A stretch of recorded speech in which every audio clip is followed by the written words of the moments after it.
Good morning, Letha. Good seeing you again. Good morning. How are you? Reading. Good book itself? Huh? You're reading the good book itself. Yeah, I am. Yeah.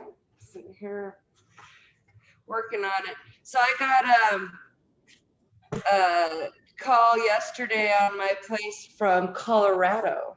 Nice. They're thinking about, there's two sisters. One sister called me and she's going to talk to another sister and get back to me. They're thinking about using it for a winter retreat. The cool thing I did is I went on Facebook and I joined groups in cold country. So Colorado, Illinois, Indiana, Montana, New York, in California, because they're burning down, they need homes. So I got one response out of all those groups. There you go. One is all you need. That's right. Hopefully she talks to her sister and gets a positive response. She said they'd been looking and they have family up here, so they know a contractor already, and yay. Double. Good morning, Nicole. I like her colorful lamps. Your lamp is cool.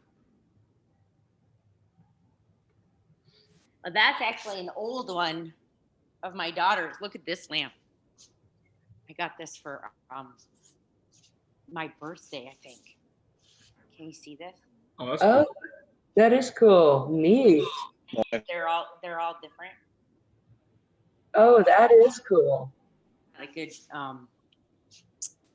like view or whatever, but it like curls around. It's kind of cool. It's like a spiral. Yeah. Good morning, Brown.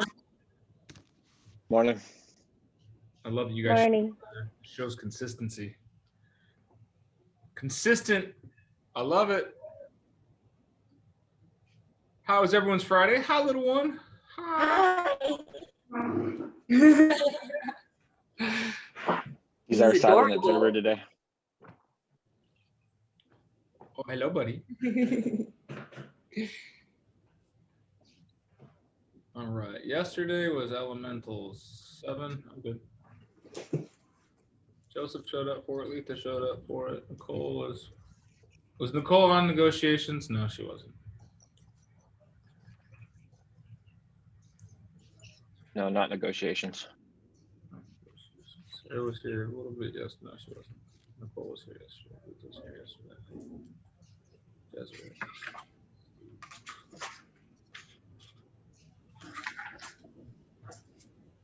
Boom.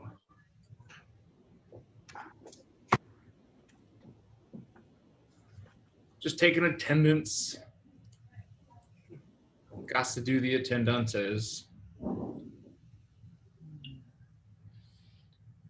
Where's Jacob been? Why has Jacob not been on the calls?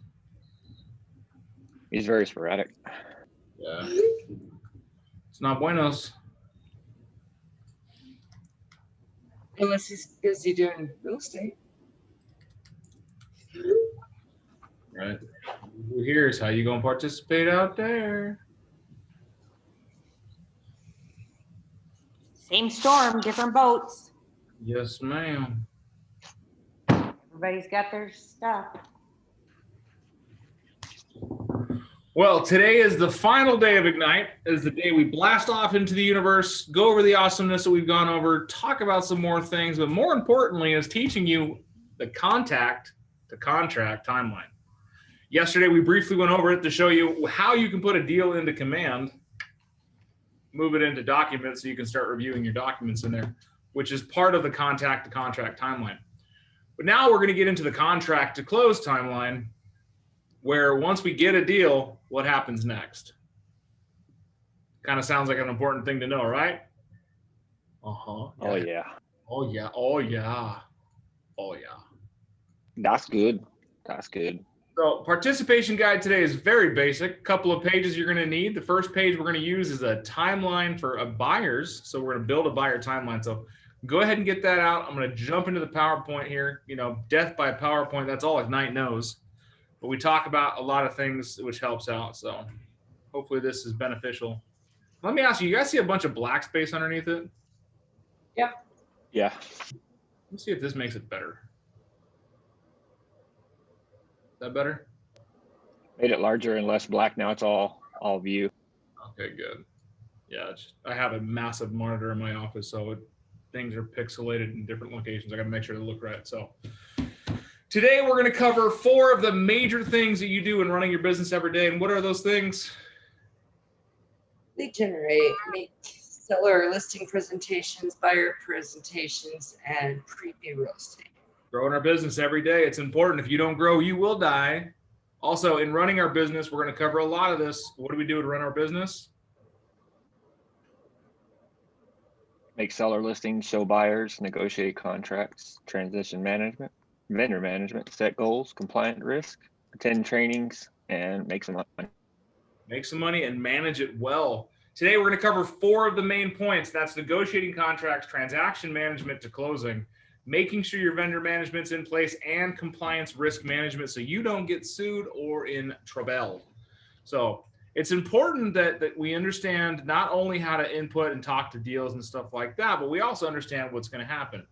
You know, just getting a contact doesn't mean that they will get a deal closed. There are several steps involved in the process, and where a deal can fall apart, it's going to be outlined for you today. We're going to talk about where they could fall apart and how we can mitigate those risks so you don't have that issue.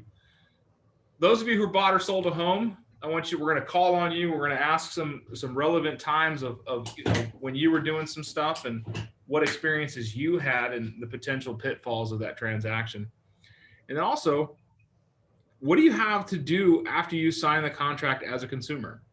So it'd be good to know what you had to do or what was obligated of you, what you thought. And then after that, you know, after the closing, a lot of people do a lot of work to make sure the closing happens. But as a realtor, you and your co-realtors, like conductors in the orchestra and all the people and the tasks and the vendors and the contracts and the timelines, you have to literally dance the entire show. So we're gonna learn about that and understanding your relationships with both you and the co-broker. What do I mean by co-broker? The other agent. The other agent, yes. So the other agent, making sure you guys work together. So first, we're going to start with building a buyer timeline. So if you guys would please go ahead and get out your timeline that's in your workbook. If you have it, if you do not, a blank piece of paper is okay. There's going to be a ton of, you know, ebb and flow in this one. So we're going to go over a couple of things. It's actually a pretty quick class if we do it right, but I like to go long on it because I want to talk about the different things. So this is your basic buyer timeline. I want you to add all the milestones for your local market. Well, if you're in the Sierra Vista area, it might be a little longer on some things. If you're in Tucson, it might be shorter on some things. If we're around Christmas, time frame doesn't matter. If you have not done so, as you see me on my screen, I reach back on my office wall here. I actually have a copy of the purchase contract printed out. I do so that I can reference it at all times. When somebody asks me a question, before I answer it, I reference the contract because I want to make sure that I'm answering in the contractually obligated manner. And this also has the timeline. So I will challenge you all to take the time. I'll take my share down for a second. Take the time to, I should put this on a PDF and show you. Oh, I'll do that. So take the time to learn the contract timeline, because if you don't know it, it's going to be very difficult for you to protect your clients. And it could be as simple as missing a delivery of a document. It could be as troubling as not getting a clear to close when you need to, and the other agent canceling the deal. Who wants that to happen? Raise your hand. That's what I thought. So how many times I've taught this class and I've never had the thought of emailing it to myself so you guys can see it on my computer instead of through the camera. Evolution, guys. Magic. We evolve every time. That way I don't have to like hold it up to the computer and you can squint at it. So, all right, email, are you here? All It's an ugly picture, but this is what I want you to do on your own. I do mean on your own because I want to rotate it this way. This is your contract timeline on both sides. So go through the contract, highlight all the areas that are highlighted, highlight all the areas that have dates and times on it. And you're going to start with day 0 through the close of escrow, which is typically 30 or 45 days later. If we look at this timeline, it's very cumbersome, right? And we're going to go over that here in a second, but I want to make sure you start off with the, there we are. We're going to go back to this one. Start off with this basic timeline because we have an executed contract. We work with the lender to get information. We do the home inspection. We make sure we have home insurance. We order the home warranty and we close. I can tell you there is literally a shit ton more than that. I probably shouldn't use that word because it's recorded, but it's a lot more than that than just executing a contract, working with a seller, home inspections, home insurance, home warranty, close. All right, you guys all have that written down? What do you think step 1 is after you get an executed contract?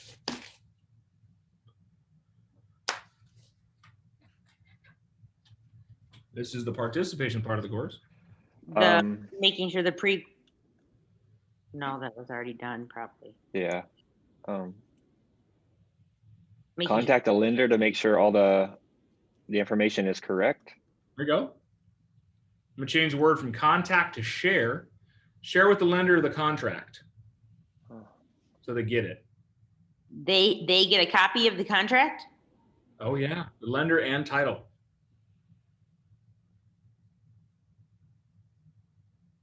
So another resource. So once we have the contract, once we get the contract, we'd send it to our MC, we'd send it to the lender and to title as well. Right. So an executed contract, day zero, your executed contract is a contract that has been signed by your party, the other party, and returned to you. We're talking as buyers at this point. An executed contract has to be signed and received. So if they email it to you, that is received because by our contract, the email is digital receipt. So if they email it and you say, hey, we're going to cancel this deal, sorry, I already sent it to you. Like we're under contract. So that's why it's important to get where you need to go. Another important document, we heard me say it yesterday, is I really like having the critical dates list. Arizona Association Realtors. Wow, these are not in order, are they?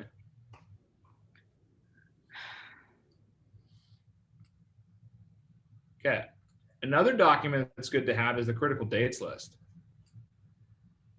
Hopefully that made it a little easier to see. This is the printout form where you can sign and keep in your file order of documents that need to be delivered and had. And it says who needs to do what and what day of the contract. So use this in conjunction to building a timeline, but we're going to go over the timeline together. Don't worry, I got you covered so that you can have an easier understanding.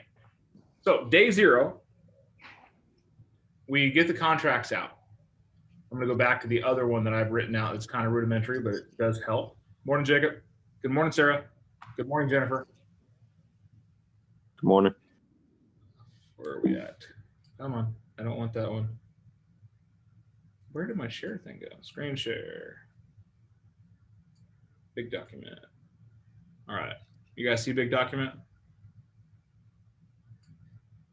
So you got my rudimentary buyer and seller. So contract day 0. First things first is we deliver the earnest money as the buyer. You deliver the earnest money the next business day or same business day if you can. The day 0, we've shared documents, right? I don't have that written on there, but shared documents. The next thing is we get earnest money delivered. Then we move it into our inspection period. What do we need to do for our inspection period? Have the home inspected. All a bunch of people. Right? Right. Communicate with your buyer. Yeah, communicate with your buyer and find out what inspections they want to have done and get them scheduled. This is kind of the stuff you really do on day zero. Day zero is a ton of setup. Day zero is sharing documents, getting into the database, or not getting into the database. So sharing it with the title, loan officer. This is all recorded, Nicole, by the way. Oh yeah, huh? Yeah. Well, I want you to make your own, but this is just a starting point. yeah, yours is too small anyway. Yeah, that's how I write. Day zero, we're sharing the documents to everybody. So title, lender, other party, right? Putting them into our compliance, getting them into command, and submitting them to the broker. Day zero, share, right? Day zero, share. Now we go, day zero is prep. We're going to prepare for the inspections. We're going to find out what inspections the home needs. If it's got a pool, we need a pool inspection. If it's got sewer, we probably need a sewer scope. If it's got a roof, might need a roof inspection. If it's got a house, you need a home inspection. Termite, pest inspection. These are all things that we need to find out if the buyer wants to do or not, and then educate them on the importance of doing so. Now we slide into our inspection period. But as our timeline from before shown, we're working with the lender at the same time, right? So on top of our inspection period, we need to communicate with our buyers that they need to get all of their loan documents submitted as soon as possible. Because technically, for our timeline of the contract, the loan application needs to be done within 3 days of it going under contract. So the loan application is the initial application. Typically, we've already got the application done, but I like to use this as the earmark of you've gotten all your document and paperwork to the lender within 3 days.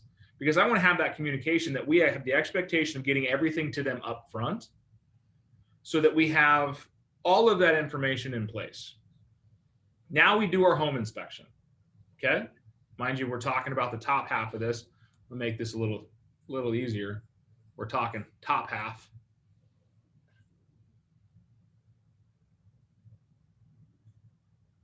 There we go, top half, right?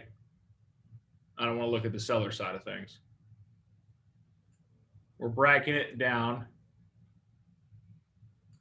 So right now we're day 3. You guys, can you see my mouse?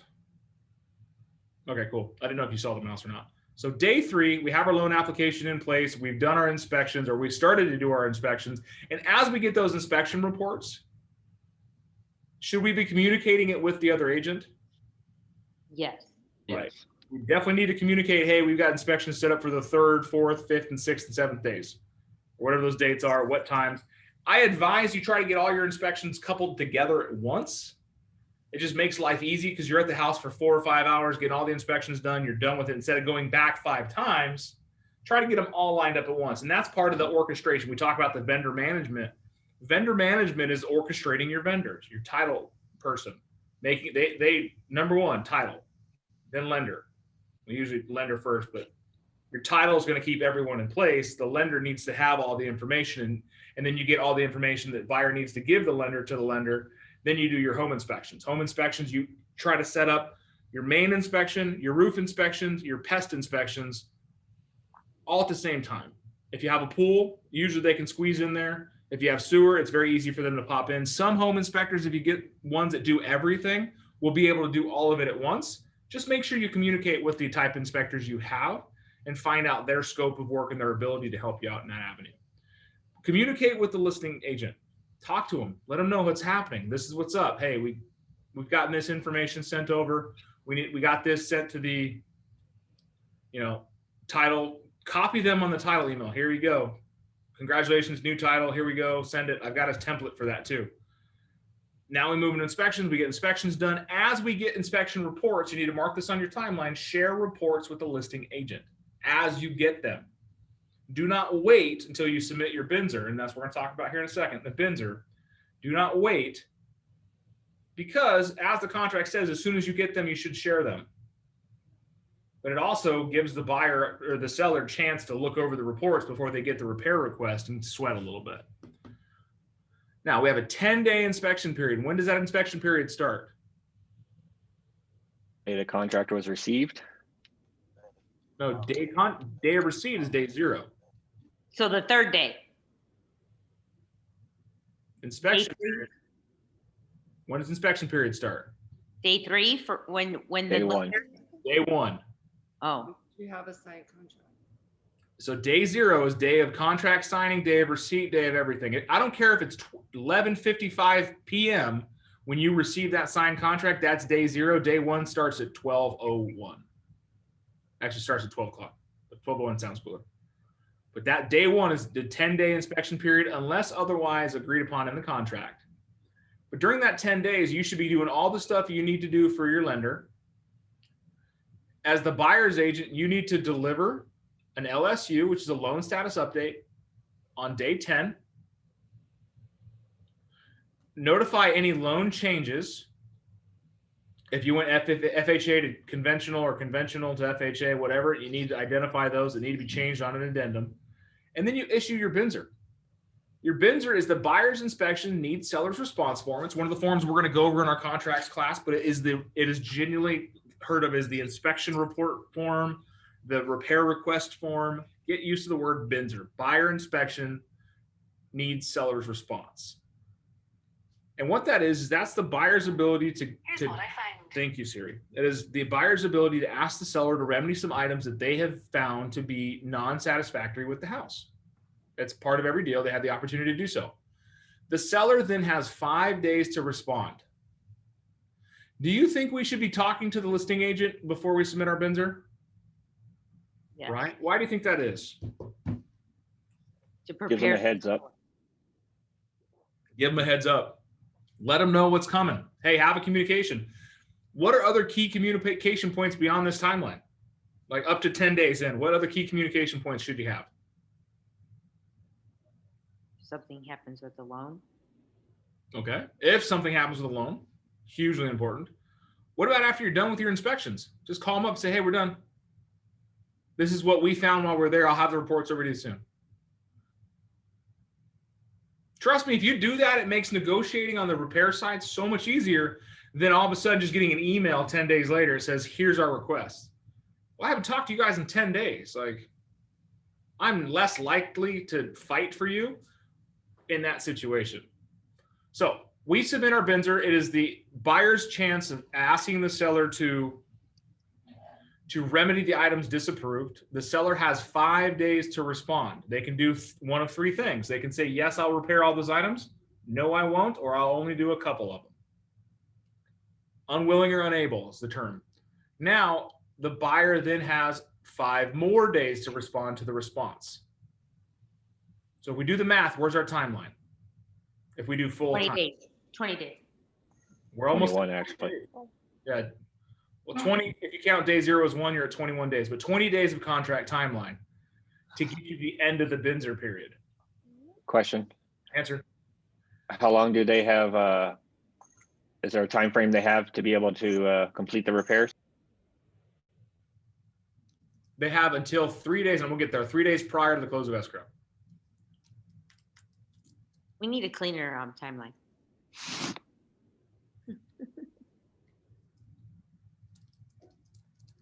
You need a cleaner timeline? Uh-huh. Make your own. Okay, trainer. But that's what this is all about. This is me because I'm using it for just a reference for you guys to build your own. I've had people go through and make an Excel spreadsheet where it has nice, neat types to it. All right. Now we have the areas where we get the title commitment. You'll get that from title. Your title commitment comes in, and your title commitment is going to be the title company saying, we will issue title insurance if these things are done. They got to pay off the note, pay off any outstanding liens, mechanics liens, and debts like that. We will go over how to read a title report. It's important you guys remember section 2B or B2, depending on which one. But what, 5 days after receipt of the commitment of what? Of the contract? I'm getting to that. Once you receive it, once your buyer receives it, they have 5 days after receipt to agree to move forward or not. So your title commitment, because your CC&Rs, your deeds of trust and stuff like that, you find out you can't have a St. Bernard, you think they're going to buy this house if they have 2 St. Bernards? So they can cancel within any time. It doesn't have to be in the inspection period. It doesn't have to be anywhere in the timeline that you get this. 5 days after. It could be during the inspection period. Typically it's a week in or 10 days in. This title takes forever, but that's where you're at. But your obligations as a buyer's agent up until this point is to deliver all documentation to all parties, open up escrow, deliver your earnest money, get the loan documentation in place, the loan application, all the forms and fees needed. You're making sure you get with your title company to get your title commitment. You have to give them an LSU on the 10th day or before, loan status update signed by the buyer, Identify any loan changes, submit your BINSR, go through the response process, which gives us into the 20-day mark. I'm going to zoom this out just a tad. Notice there's no timeline here. There is no day time between the 10th day and the last 3 days. This is what I call the gray zone. This is where things flex and move all the time. This is where your appraisal is going to come into play. Typically, after the BINSR is negotiated fully, meaning you have agreed to repairs, they are moving forward with the deal, you will let your lender know, hey, we're good to move forward, get the appraisal, and they'll order the appraisal, and it'll happen in this area. Once the appraisal is received, if it does not come in at value, or it comes in at value with conditions, meaning the seller has to do some repairs, conditional value, they call it. The buyer has 5 days after that notice of value to either cancel the contract or move forward. So $250,000 house comes out at $245,000 sale price. Your buyer now has 5 days to decide if they're going to pay the $5,000 or get out. What else can you do? I saw Dez's lips moving. Oh. Kids. Oh, gotcha. Okay. So what other things could happen if there's a $5,000 value discrepancy? The seller can agree to come down on the price as well. There you go. Seller can agree to come down, or Meet in the middle, or cash out of pocket. cash out of pocket. I'm saying this to get your brains moving. So, but there's usually 3. The buyer can cancel, agree to pay it, or get the seller to pay it, which is essentially just reducing the sales price. So.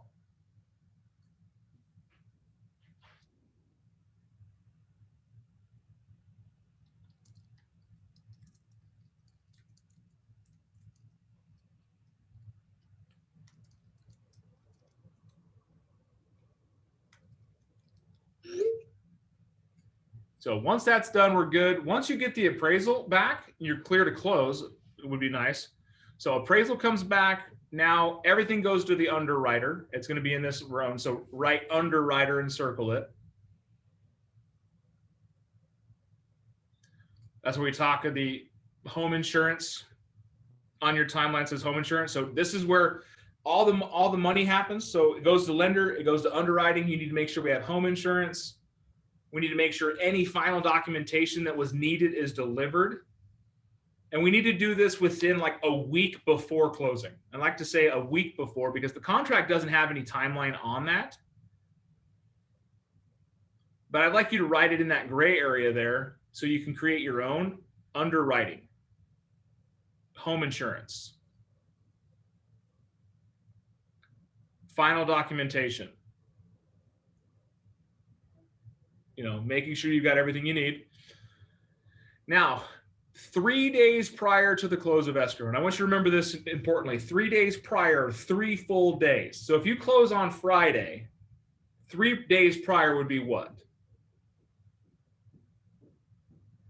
Tuesday. Monday. Has to be 3 full days. Okay. So Thursday, Wednesday, Tuesday. So on Monday would be 3 days prior to the close of escrow is when all repairs need to be done.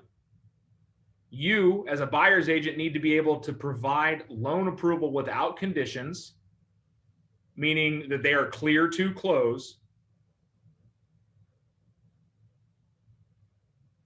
And at a minimum, like this is the last possible day that the lender should issue the CD. So write that on your things, issue CD. What is the CD? See if you guys know. Closing documents. Closing disclosure. Closing disclosure. Closing disclosure is the disclosure that gives the consumer the ability to look at what the cost of this house is going to be. So they can say, yep, looks good, we're moving forward. Nope, too much, I'm canceling the deal. 3 days they have to have before they can sign. Well, they can sign on the third day, but I don't ever want you to get in the habit of waiting.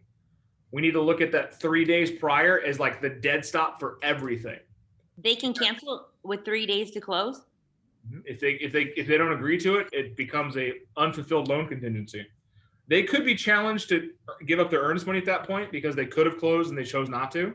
Like last month, it was supposed to close on the 30th, and the CD went out, and the guy's like, I can't pay $1,600 a month. It was like a $13 difference, but it went from 580 something to 16 and change, like small number, like $13 or $14 difference, but it went from 1,500 to 1,600 in his mind. Yeah. He's all, no, and he bailed, so he forfeited his earnest money. Well, that was pretty stupid. It was very stupid. You didn't do everything in your power to. I understand. I was a seller's agent. So, yeah. If I were the buyer's agent, I would have got his earnest money. But prior to the close of escrow, now throughout this period, what kind of conversation do you think we need to have with the seller's agent? A lot of communication. About like what? About how it's going, how the inspections are looking. Well, inspections we did back here. We already did the Binder. We're past the Binder. Oh, how the appraisal? Okay. So we need to communicate with the seller's agent. Have you heard on the appraisal? Is the appraisal done yet? Because they're not going to call you. They're going to call them to schedule a showing to do the appraisal. The title does that though, right? Nope, the lender. Oh, the lender. Title is the document repository. They get all the documents, get everything in place. You will also, in somewhere in this timeline from title, get a buyer packet that your buyer needs to fill out. I don't know where it's at. It's just up here somewhere. So if you want to mark that in there, check for buyer packet. But title is pretty good about sending it right before they send the commitment. But in here, you need to communicate about the appraisal. You need to communicate about, hey, deals in underwriting, deals out of underwriting. We look good. We should be closing on time. Did you hear about the appraisal? Where are we at? Okay, appraisal's great. Awesome. So just lots of communication, because there's really nothing for your clients to have to do. It's just a waiting game. If they've given all their documentation back here and they're just waiting for the lender, then they really have nothing to do in this time frame but wait. Now, high anxiety during that time period. This exactly, Lisa's 100% right. This is the zone of high anxiety. What's going on? What's going on? What's happening? Are we good? Are we moving forward? You haven't talked to me in days. Are we okay? You need to educate them up front about the process in this timeline. You can tell them, okay, after we get through the inspection period, there's really not a whole lot for you guys to do. We're not going to talk daily like we had for the last 12 days. This is all just getting the process of the lender, the title, getting everything in play with the appraisal. We'll let you know as things come. But if you do not communicate that up front, you will have that anxiety. You'll have that, oh my God, what's happening? Where are we going through? Again, back to the airplane, back to the pilot. You guys go through turbulence. He doesn't say anything. You're like, oh, crash, we're going to die. He comes on and says, hey, we're good. Don't worry. You're like, oh, okay, we're good. Not worrying. Who decides the home warranty or who? It's in the contract. It's in the contract. Who? Read the contract? Yeah. Did you? Who picks it though? The buyer, right? But do we present it and we present 3 or something? You can ask for the seller to pay for the home warranty. You can accept that your buyer's going to pay for the home warranty to make your offer more enticing, or you can, ask for it to be split. You can say that it's up to you in the writing of the contract. Oh. Page 7 at the top of the page. Okay. In the contract. You get to choose it, but you have that communication. This is something you learn in your buyer class, hopefully, but if not, we'll talk about it afterwards. It's not part of the timeline because this is part of your offer. Right now, we're talking about from the moment the offer gets accepted through closing. Beforehand, you should have talked about the home warranty, if you want one or not, what home warranty you want, what coverage you want, how expensive is, who's going to pay for it. Closing the offer. Now, we're at 3 days prior to close of escrow. What needs to happen? You have to have that. We have to order it. That's why it's on that other timeline, home warranty. We need to order that home warranty. And our buyers get the right to do a final walkthrough within 3 days after the close of escrow. So all repairs need to be done 3 days prior to the close of escrow, which means that the next day you can do your walkthrough. And if they aren't done, it becomes an item to cure.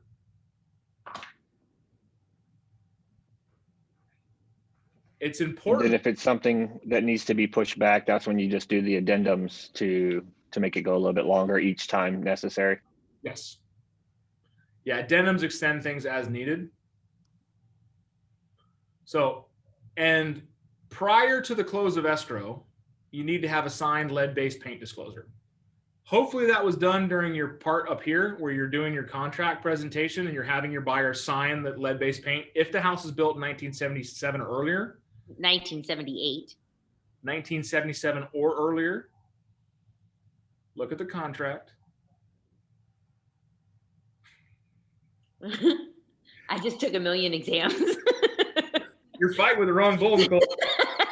I tell you. Girl, I tell you. So right here, if you look at your contract on line 180, residential properties built before 1978, which would mean? I said 78. You said 77. No. 1977 or It's the wording. You have to watch the wording. So he was correct because it is before 1978. Yes. If they're built in 1978, you do not need a lead-based paint. Correct.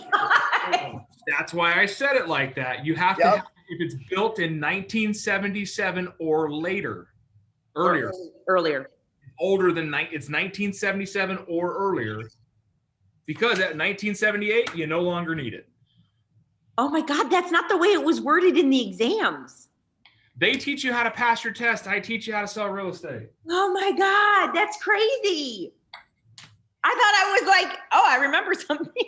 Hey, Nicole, remember that conversation about the airplane pilot? He's done it 1,000 times. He knows. Trust me. Sit down now. Buckle in. It's going to be a turbulent ride. I'm going to get you to your destination. Just calm down. Peanuts and sodas will be coming down the aisle here soon. Be nice to them, stewardess. They're nice to you. But no, these are all. Your calling there. No, my calling is definitely teaching people and arguing. I love it. Maybe you should have been a lawyer. I actually was almost going to be a lawyer, but I hate school. Absolutely hate school. So I'm very learning based, but I hate sitting in a classroom and I hate school. So it's brutal. All right, 3 days prior to the close of escrow, now we do our final walkthrough. Final walkthrough is to ensure that any and all repairs that were agreed upon are done and the seller has provided you proof. We'll talk about that on the seller side of it. But 3 days prior, all of that should be given to you. Now with your buyers, you are walking the property to make sure that the property is in significantly the same condition as it was when it went under contract. Not identical, significantly the same. What does that mean? Not trash. Nobody's went through and punched holes in the walls or changed out the appliances. Exactly. Thank you, You Lisa. don't have a broken window. All of a There might be some trash. There might be some bangs like from moving stuff around, but tiny, I'm talking tiny minor scrapes, like 99% the same, 98% the same. If there's a hole in the wall where they took a picture down and you didn't see it, get them to fix it. Now, if they still have their material in there, like they have their house, they live in the house, there's still personal belongings, debris, rubble, it does not matter because they have until the moment it records to have all that stuff out. You just want to take note, hey, we did our final walkthrough, there's still a ton of stuff in the house. You guys going to be good to be out by this day? Oh yeah, we got 2 moving companies coming on the 5th, we'll be good. Okay, great. Do we mind if we do a final walkthrough after that is done, right before closing? If the house is clean and good, like it's like the house is well taken care of, the furniture is pretty and neat, and they just have to move it out, no problem, you're good. But if the house has a bunch of stuff in it, backyard is trashed, house is trashed, you may want to ask for that second walkthrough after they've moved out. So, all right, the day before, like 3 days prior to close of escrow, as a buyer's agent, you should have had all the documentation in place. The CD was sent out from the lender. Title should have that. You need to call title and schedule a time for your buyer to sign. I would advise you to try to have your buyers sign the day before closing. Why is that important? So it records the day you're supposed to close. It cuts out a big chunk of time delay. If they sign the day prior, even if it's 4 p.m., they can still get the document sent off to the lender. Lender can review it and issue the funding notice. And that funding notice pays off everything. Now, on the last day, lender funds the deal, title receives the money, title pays for all the assets, like does the distribution, commissions, payoffs, new loan, all this stuff gets paid. And once the distribution is done, which happens almost simultaneously, it gets sent to recording. Once it records, what happens? Keys. Keys, baby, keys. New owners, baby, new owners. Legal transfer has happened. Now, what happens to all the stuff that's left over in the house after it records? Belongs to your buyer. Technically, no. No, unless arrangements have been made, right? The buyer can not grant access, has to grant access to the seller to get it, and can charge them rent. Really? Yep, can charge them storage fees.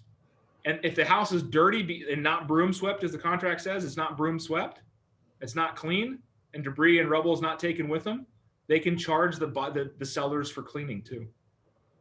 How do you go about presenting such charges? Sue them. Oh, well, that sucks. Or what they'll probably do is they'll issue it to you as the seller's agent, and your broker will make you pay for it. It's our job to make sure it gets done.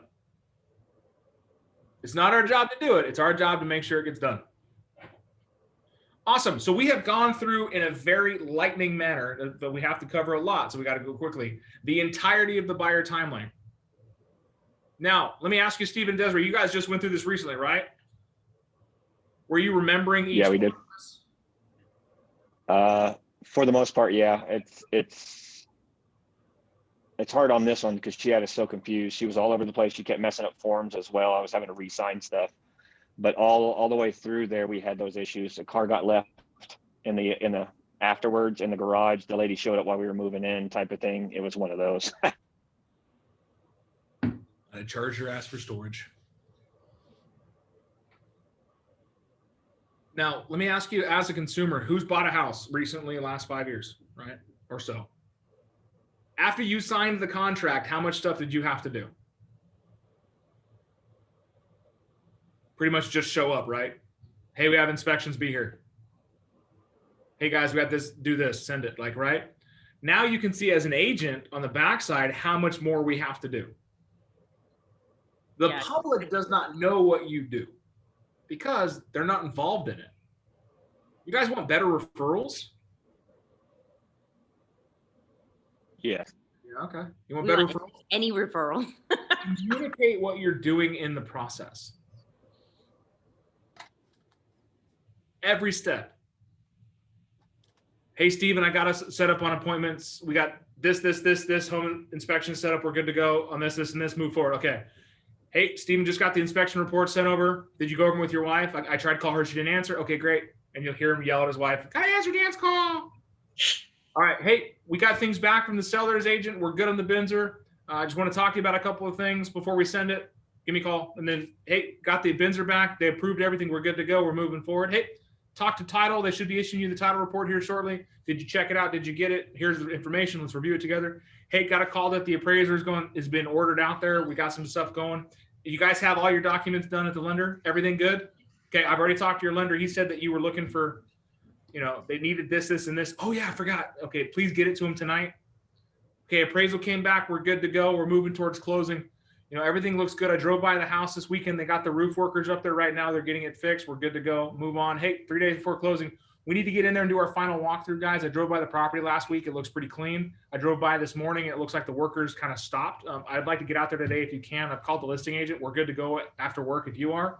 Go out there. Hey, they got everything fixed out. We're good to go. Got you called up. You got an appointment at title at 2 o'clock on Thursday. Does that work for you? Well, why are we signing early? I'd like you to sign early so we don't get delayed on the day of closing, so we can close on Friday. Move forward. And again, like communicating. How would your experience have been if they communicated at that level? A lot better. It was confusing. Would it not have been a referable experience? Like, God, this Big Dan, he freaking killed it. Like, he's done everything for me. Yeah, mine was perfect. My second house was perfect.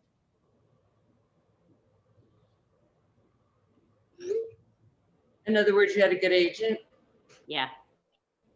But that's it. Like, that's the difference between a bad experience and a good experience is communication. Our first one was great. She made it smooth. She made sure she was on time. We only dealt with one individual. It was really good on our first house, but the second. Mine was okay. The first house. She was a rookie, but it was okay.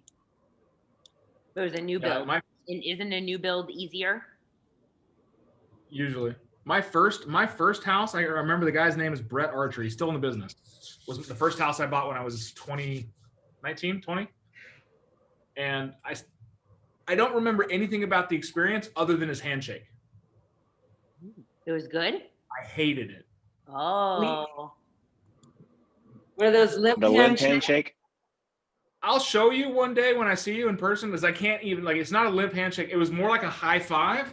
He would come in like this and like throw it at you. It was the weirdest thing, but then it wasn't a firm handshake. I'm all, dude, like, but he was kind of new at the time too. So, but anyways, all right, buyer's timelines. You kind of understand the process and what needs to happen, right? The documentation's in place. Most of your documents are going to be submitted up front. The most crucial and key part of all of that is day zero, is prepping it, sharing the documents. Who are we sharing them to? The lender, the other agent, lender, and title. Who else? Once they're executed. Broker. Yeah. Thank you. Have to get them submitted into command. Have to get them submitted. We showed you how to submit yesterday, right, Letha? Did you do that? Yes. Submitted. And once they're executed, they also need to go back to your buyer with the seller's signature on it too. They need to be shared back to them for everything. Yeah. So I have a question. I have an answer. During the lender process, when you're on the buyer side, we contact the lender, so we stay in touch with them. That way we help guide our client. But their information they're sending, they're not going through us, are they? They're actually dealing with their broker. We're just making sure that we keep in contact with them. And I've had buyers that wanted to talk to me and like refused to answer the call of the lender. So the lender was constantly calling me. They need to sign this. And here I am having to call my client saying, hey, the lender needs you to sign this. The lender needs you to send this paperwork. Hey. And so just struggling to get them to communicate with their lender for some reason. It was stupid. So it just depends on the client in that case, whether how much I'm dealing with the lender or how much I'm helping them out, or whether they're just contacting, right? Right. Again, please, I've got some cut out. I'm trying to get my internet to stabilize. What was that question again, Stephen? I was just asking on the buyer side about we're with the lender, but the buyer will be giving all the information they need unless our client wants to go through us and us send them off to the lender. But otherwise, they're dealing with the lender. We're just keeping in touch to make sure we remind them. Yes. And we're going to talk about the sellers right now. I want you guys to be comfortable as sellers agents reaching out to the lender too. Yeah. Because sometimes you're going to work with a buyer's agent that is less than awesome, and you're going to have to field the deal on that one. Be like, listen, hey, where are loan docs at? Has the deal gone through underwriting? Are we going to close on time? Have you issued the CD? We're closing in 4 days. Have you issued the CD? When's the CD going? Oh, it's going to go out tomorrow. Okay, good. We can still close. Oh, hey, we close in 2 days. Has the CD been sent out? No. We got to extend closing because you cannot close. Call the buyer's agent. Hey, man, I just talked to the lender. They said the CD's not issued. What's going on? Like, this is the point where you start calling out the captain, like, dude, what's up? Des, I've been trying to get a hold of you for a week. Where are we at on this deal? Has the appraisal been done? Right? Has your seller started moving stuff out? My buyer's ready to rock and roll. We got everything done. We're through underwriting. We're clear to close. Are you guys good to close early? If you are on top of it, you can make a rock star deal. You will pull up a less than awesome agent to join you. So, okay. We have to switch gears now. We got to put on our seller hats. You guys ready? You need a 5 minute? You need to go to the bathroom or anything? Nope, we're good to roll. Cool.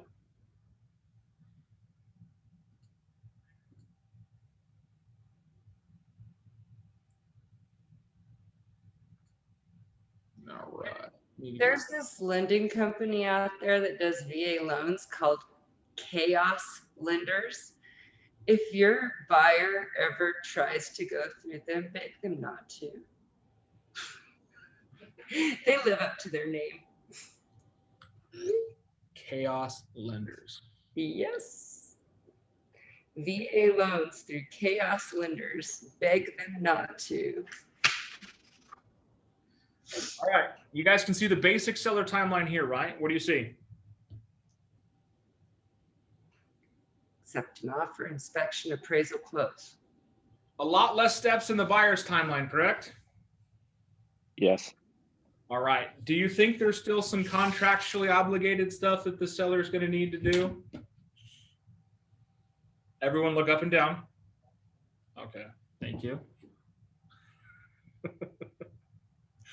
All right. First things first, accept an offer. What is that? Put as day 0, right? So on your timeline, start with day 0. Now it's going to follow the pretty similar cadence to the buyer's timeline because you have the inspection period, the appraisal period, and the closing, which is all going to fall in, in concert with the buyer's timeline. But we're going to go into, I'm trying to switch to a different screen that's not there. So we're going to go back into my rudimentary draft of stuff. So we can jump into the bottom side of this, which is the contract for the seller, right? All right, you guys can see the contract timeline at 0 for seller, yeah? So day 0, what needs to happen? Accept contract. Okay. A signature. Signature. Share it. If the buyer's agent has not done so, you need to share it with title and the lender. Again, if one party's not, we have to pick up the slack. Now, what's super crucial about day 0? Who else do you need to share it to? The broker. The broker. How do you do that? So can we just assume that we just do it and not wait on the buyer agent if we're the seller agent? Or are we waiting to see if they do it? Because then everybody would receive it twice. Most communication happens on the phone. Yep. And twice is better than not at all. Hey, are you going to send this to the title or do you want me to? Oh. And then, I don't have it on my timeline, but you need to make sure that earnest money, again, it's pretty much the opposite of the buyers, that earnest money got delivered and you get an earnest money receipt. You need to make sure earnest money got delivered per the contract. If it said 72 hours and it's 72 hours, you call and say, hey, I don't have an earnest money receipt. Have we dropped it off yet? Now, 3 days into the contract, day 3, during their inspection period, the sellers need to issue the SPDS. What is the SPDS? Spuds. Well, duh. What are they? It's your disclosure statement. Seller's property disclosure statement. That is the seller's disclosure on what they know about the house. It is really good that you have them fill that out beforehand. Have that done beforehand as part of the listing agreement. I was going to say at the very beginning, like when you're going through everything, have them fill one of those out. Yeah, right when you first get the house listed. Get the house listed, we move on. Now, we also need to issue a notice of any leased items, solar, pool equipment, jacuzzi, solar batteries, charging stations. What else can be leased? Southwest gas the tank thing. Yeah, yeah, Jack- you're right. Big tanks, propane tanks, Yep. big one. So anything that's leased, you need to talk to your seller to say, hey, do you have any leased items? We need to disclose them and issue the leases on all of those within 3 days. The buyers have 5 days to respond to the SPDS if they're going to cancel the deal or not. Again, that 5 days is triggered at the delivery of the SPDS. So if you deliver the SPDS 4 days before closing, they can cancel the deal if they didn't cure you already to get this. Also, on day 5, we need to issue the clue report, or it's also known as the insurance history report, insurance claim history. Another thing that's important to get before you go live. What is it again? Insurance claim history report. It's 5 years of history on the house, also known as a clue report or an insurance history. Now, And like I have my client hasn't had insurance for the last 5 years, so I got a written letter signed from her that she has not had insurance. well, that is technically a letter history report, Yeah. insurance history report. Now, also on the 5 days, right? They have 5 days from the receipt to disapprove. Why would they disapprove of some items on the insurance history report? Cause their insurance to be too much. It could, yeah. If the house has had some massive problems before, it's going to get flagged in insurance, or maybe it won't qualify for insurance. Like trailers that are too old. Trailers that are too old, houses that have been caught on fire because they're in a fire area. Roof leaks and ruins the house. Yeah, if it hasn't been repaired, these are all items that could be subject to cancellation. And we also need to make sure on day 5 that we have issued their lead-based paint. Yeah. Again, when should this be done? In the listing agreement. In the listing. So we need to have all these documents in place and done as your preparation. We're not going to talk about the pre-contract side of the listing yet until we get through all this, because I want to match it with the two of them. But that's the biggest thing, is moving into your listing, you should have had a lot of stuff done beforehand. Lead-based paint, they have 10 days after receipt of it to do a risk assessment. If they have not received the lead-based paint, which means day 1 to 10, they could do a lead-based paint assessment. Or if you give them the form, they have 5 days to respond. And if the property is located outside of city limits, you may need an affidavit of disclosure.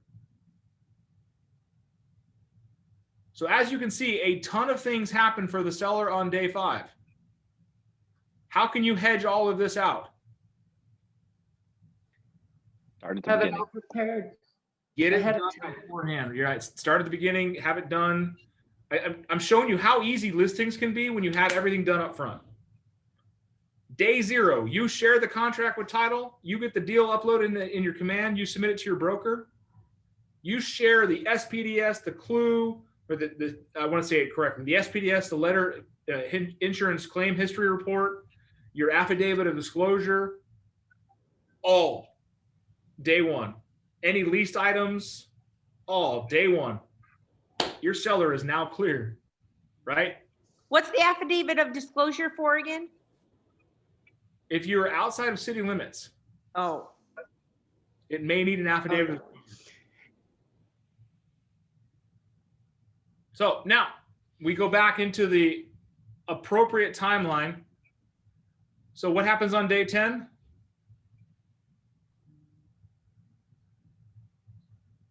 Binge. The Binzer. It just matches the Binzer.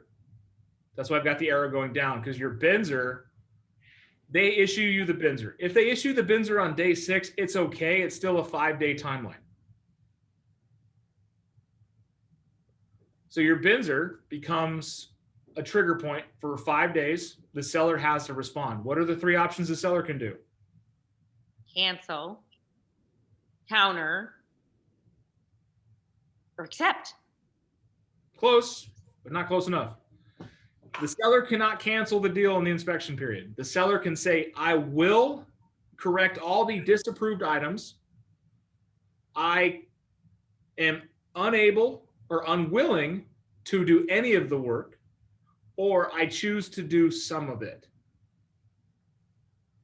The seller cannot cancel at all during the Binzer. Oh, Technically, the seller can't cancel the deal at all. That's up to the buyer. Yeah, the buyer can cancel, but the seller cannot. so once the seller accepts, they're locked in to selling their house. 100%.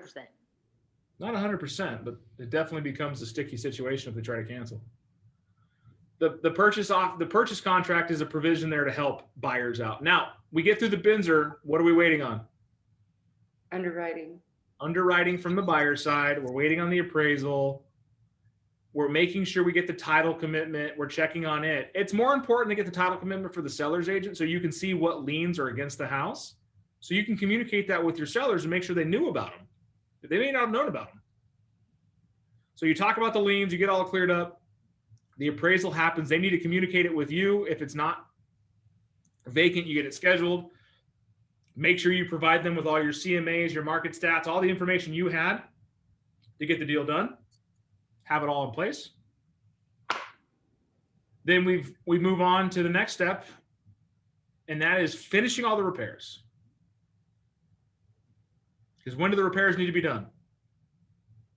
If agreed upon. 3 days prior to close. 3 days prior to the close of escrow. What also should you as a seller's agent be looking for in this timeline?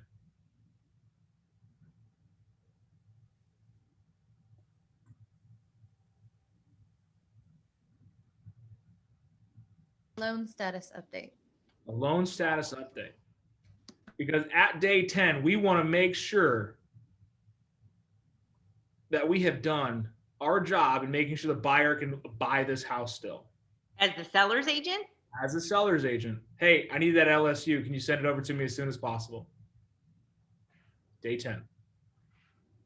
Now, 3 days prior to the close of escrow, we're making sure all of our roof repairs are done. All the plumbing repairs are done. Everything is done, and we have issued receipts, invoices to prove that work is done.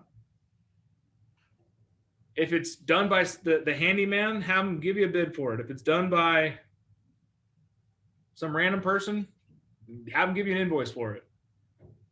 I have a question on that real fast. The house we sold to buy this one, there were some, of course, on the Binzer, they had things they wanted to fix. I've always wondered, I fixed those issues myself because I'm a pretty handy person. I think my real estate agent dropped the ball on that as well because, or whoever did it, because it didn't specify it had to be done by a licensed contractor or proof. I never sent in any proof of that. Was that just somebody not wording it properly to ask for that? Okay. Because per the contract, the line 197 or 297, I think it is 297. It says that the work shall be done in a workman's like manner. You can do it yourself. 287, 289. Yeah, work shall be done in a workman's like manner, meaning the work is done appropriately, properly, and by somebody who knows what they're doing. It does not have to be none of those. licensed. Go ahead. Like yourself. I was none of those, but I did it. Yeah, that's the thing is it's per the contract. They put that in there because, like myself, I know electrical wiring at a high level. I can rewire an entire house. I can plumb an entire house. I can do just about anything that needs to be done on a house in a workmanlike manner, which means that in a manner that would be effective, appropriate, and done right. I'm not going to bubble gum the electrical together. I'm not going to super glue my ducts together. Isn't it like a certain amount of money that can be done, not by a licensed contractor? A handyman can only do $1,000 worth of work total before they have to be licensed. That's the handyman guide. That's if that means if the handyman's doing, if you got 4 or 5 handymans going out there doing $200 worth of work each, that's $1,000 total. They have to be licensed. But that's only if you're selling it because it's not a rent to live in. Like I lived in that house, so that doesn't apply to me, correct? I thought that was when you're only doing like flips or for commercial use. No. No, the handyman guide just falls into any repairs done by a handyman. That's based on the Arizona registered contractors. So a registered contractor is going to cost you more, but you have more to lean on. A handyman is going to cost you a little less, but you have more to lean on if he's licensed. And, you know, Chuck in a truck may know how to do it, but who are you going to fight if something goes wrong? So now we get to 3 days prior to close escrow. We have all the work done. The appraisal's done. We've moved forward. We communicate with the seller or the buyer's agent to find out what's happening with underwriting. We communicate to find out what's happening with the CD. We communicate to make sure that everything is delivered on time, right? And then we ask for a loan status update showing a clear to close. The exact terminology is closing. It's approval without conditions.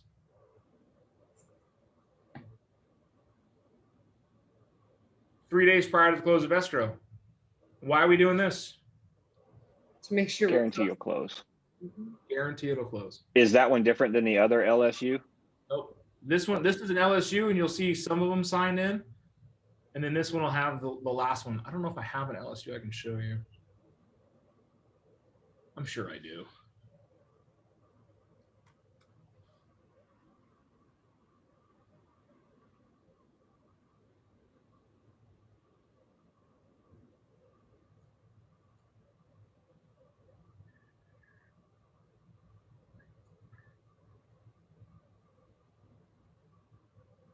So notice how I have multiple LSUs.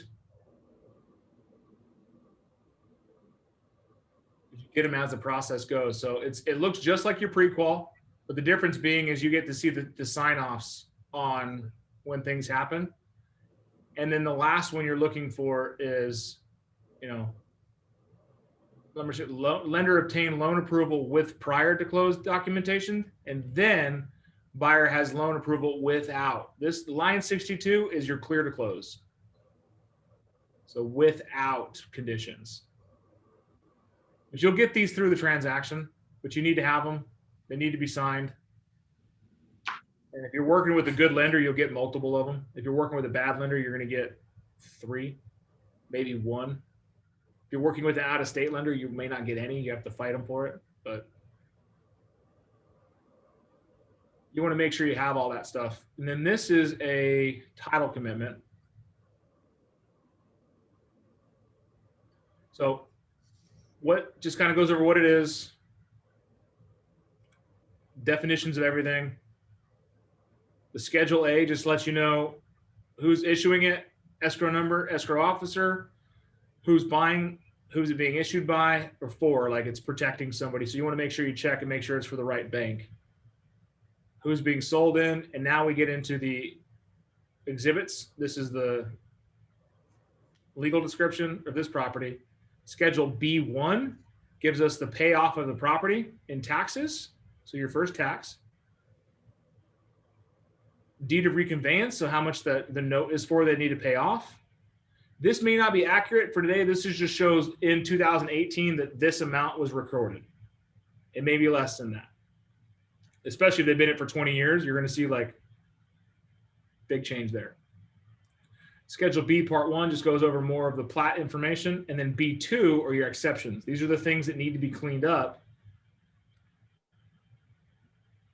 And this one is actually really clean. It didn't have any. You'll see some stuff in here like, you know, payoff, mechanics lien issued this date for this amount, payoff lien on water servicing. Where did I do this deal? Bronze statue.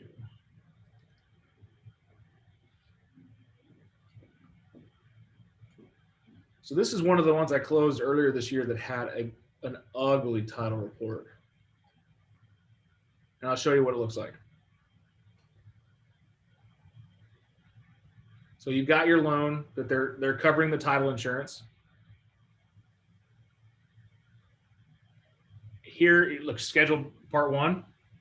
So you've got record the deed of reconveyance, just paying off the loan.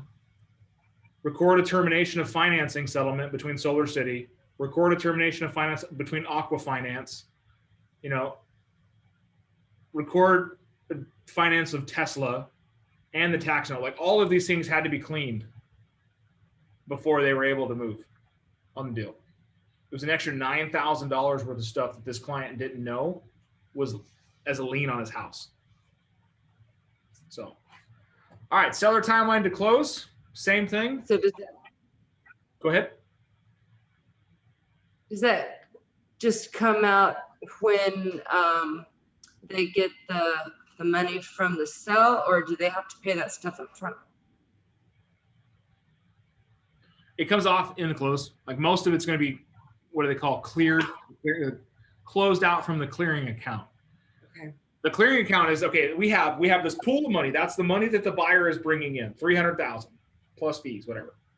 And the seller owes $275,000, but they have another $15,000 worth of debt. Seller gets 10 grand. That sucks. I'm saying, but that's how it is. Like they can't close the deal unless all debts are satisfied and they can deliver clear and equitable title. All clouds are removed from the title. All clouds are removed. And that's the thing is if you didn't pay your child support, or you didn't pay a contractor and you put a lien on your house, or you pissed off your brother-in-law and they put a lien on your house somehow, often, and I've even had credit cards, like people had credit card debts leaned against their house they didn't know about. And it's good. You can call them up and settle the debts beforehand. If you can, they might settle it for less. But if they know you're selling your house, they're probably going to fight back and be like, no, you owe us the entire amount. But you, as both agents, buyers and sellers, you need to look at those things and see, hey, did you guys know you had a ton of liens on this property beyond the normal loan? Is the seller going to have enough proceeds to cover the expense? Hey, Mr. and Mrs. Seller, I've been looking over your title report. They'll get it too. Your clients will get it too. But you want to communicate with them and say, okay, these are the things I see on here. Are you aware of this, this, and this? Most of the times they are. Most of the time they knew they'd have to pay it off when they sold the house anyways. What if they weren't aware of it? At that point in time, can the seller cancel the contract? They can tell the buyer's agent that the seller will not have enough proceeds to close, and the seller can either ask to restructure the deal or come out of pocket. They can't cancel. But if they can't come out of pocket? They can't cancel. It becomes a short sale situation, and you'd have to get bank approval.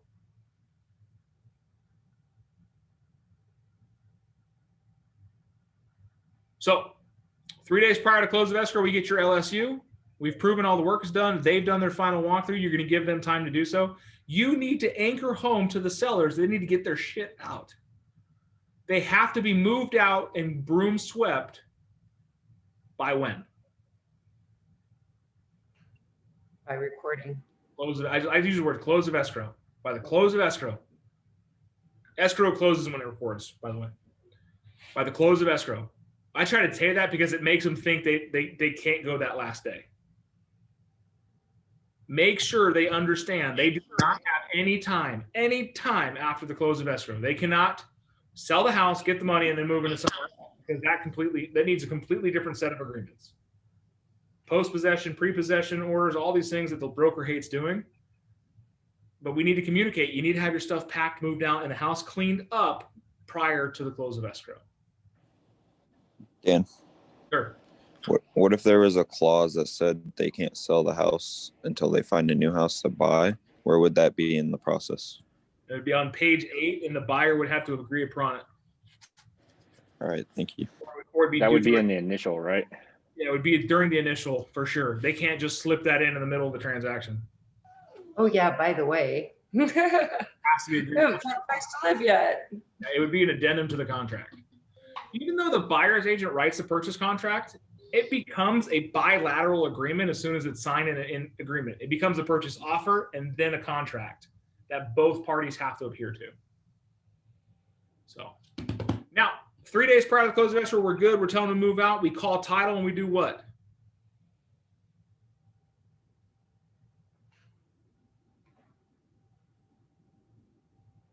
Opposite of the buyer side. Hey, do you have the buyer's docs? Are we still going to be good to close on the 3rd or whatever? When can my seller sign their documents? Get them. Make Make an appointment. Well, the seller signs the document too at title. Oh yeah. It's a much. They're signing over their. 12 minutes worth of signing versus 45 for a buyer. It's like 7 forms for a seller and 70 forms for a buyer. So if you're doing a contingency, it's at the same time. yeah, it's a simultaneous close. Okay. Two completely separate transactions, but they do intertwine with each other. Like one of our agents that I'm helping through on a massive deal, it's $750,000, is the seller is delaying the deal. The buyer's lender delayed the deal, and the seller is, so the buyers are buying the house, the seller is selling it contingent to buying the next house, and the next house sellers are buying another house contingent to it selling. So it's daisy chaining 3 different deals, and that's becoming a cluster, because if they're all done at the same time, great, but if one slips, then they all slip. And you just keep doing the addendums and making sure that all 3 timelines. Yeah, all 3 timelines have to be adjusted. Communication needs to be high level in all areas. There is going to be a ton of angst, a ton of pissed off people, a ton of grumpiness. Lawsuits are going to be thrown around, and people are going to bitch and moan and complain until it records. And then all is good again. So that's how it works every time. Oh, it's fucking bullshit. I'm not going to do it. I'll just not sell the house if this is how it's going to be. And blah, blah, blah, blah, blah. All right, calm down. This is your captain speaking. No, exactly. This happened to me. He's one of my close friends. He was one of my close friends. He sided with the dark side. But he was doing the same, selling his house and buying another house. And the transaction slipped in the middle. And he was like, I'm just not going to, because the buyer slipped, which slowed down the purchase of his next house. And he's like, I'm just not going to sell it. This is stupid, blah, blah, blah. And literally, I had to go to his house with friends and move his stuff out of the garage, because he was in Phoenix on the day of closing, because it moved the whole timeline off, because everything was shifted, so he couldn't do anything. So I got there at 2:00, maybe 1 o'clock. A couple of my friends, a couple of trailers, and everything was in the garage because it was expected to just be moved. Like the house was empty. I went in with some friends. We took everything out of the garage, including his Mustang. He had a classic Mustang in the garage. Loaded it all up on the trailers, got rid of the trash. Literally 15 minutes before we recorded. Wow. And the other agent was a total B about it. Hey, I see there's a lot of trash in the backyard. There's some pallets in the backyard. There's this. You need to get that cleaned up. I was like, the seller's in Phoenix. I'm trying to get it taken care of. And the seller's like, I'm not doing it. They could just take all the trash. I don't care. Like, just mad. I'm all, dude, they can sue you. Like, they could charge you for the clean out.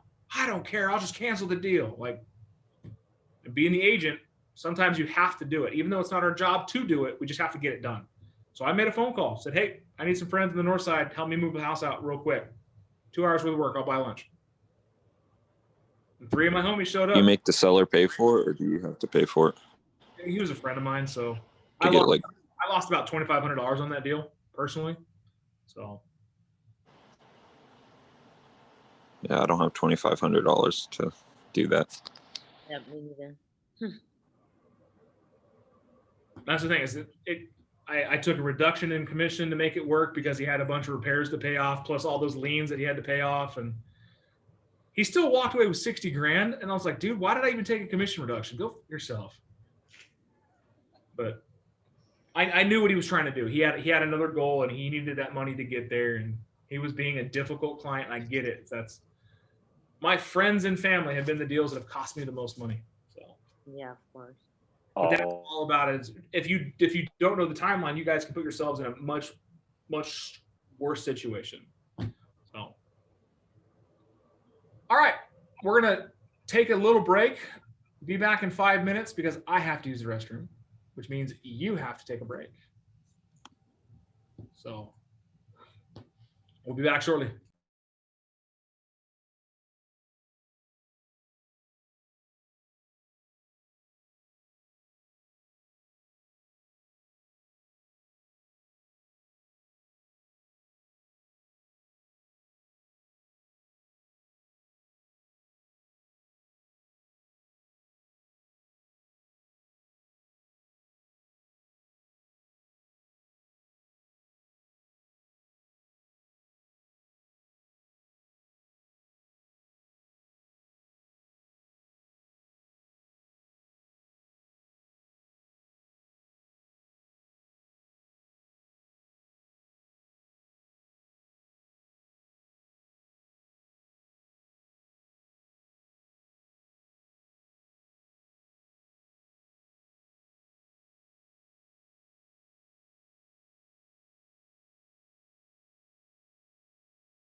That was good. I couldn't tell if you were frozen or if you were actually moving.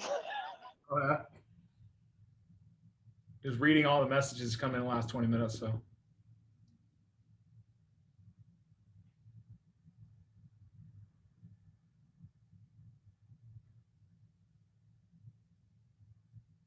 What happens if a listing, somebody tries to buy it without having a broker?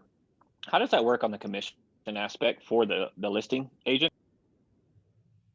so somebody wants to buy a listing. Yeah, we have a possible client.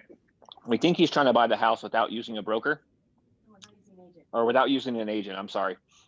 We think he's trying to buy a house without using an agent. And I'm just curious on the listing side, you have a contract that says 6%, 5%, whatever, 3 here, 3 there. How does that contract work if somebody comes up and buys a house without an agent? Well, the seller's agent still gets paid. 3% or 6%? Technically, it's 6% because there's no co-broker. Because if you look Now at, you're doing more paperwork. yeah, if you look at the document number in there and it says that, it's to be shared. So it's 6% total compensation. But I'm just curious. the seller would fight back and say, well, you're not doing the buy side too. I'm only paying 3%. I don't know why a buyer would ever try to buy a house without an agent. It ain't gonna work. He sent one to us and it was under contract already. And he's looking at that magic price from 250 to 300,000 and nice houses and stuff. So we're hoping to get that one in, but we don't really know what he's doing. What type of contract would they submit anyways if they don't have an agent? Just a verbal one? You need somebody to write the contract for you, right? Yeah, I mean, title actually has I've got an investor client of mine who got into a purchase agreement with an independent party without me knowing, but this is before her and I met. It's been long going, and then she needed my help on something, and looking at the contract, it's just totally botched. Then they got another contract from title, and title actually gives you a contract you can fill out between parties, buyer and seller, without agents. So basically, if that happened, the listing agent would just have to make sure everything came through for financing and title and stuff like that to be able to make the deal go through. He'd have to pick up all the slack, right? Yeah, the buyers be on their own. Most of the time, you see the opposite. You see a buyer with an agent buying a house from a seller that's selling it on their own. Which is that then you would need a form. It's an unrepresented seller compensation agreement so that you would get paid. And I don't know I don't understand that people have the aversion of using a realtor is going to cost me more money, but on average, we make clients 17% more than they would have on their own. And just like anything else, like you wouldn't go to your buddy that practiced dentistry in his own time to get your tooth taken care of. We do more continuing education than dentists. You ever think about stuff like that? Like, well, I wanted to save the money. Okay, at what cost? And this is a buyer side for us. And I was talking to my wife about it because we're trying to figure out how to make the next touchback with him. And it doesn't cost him anything. The seller's paying for the you may not understand. Agent.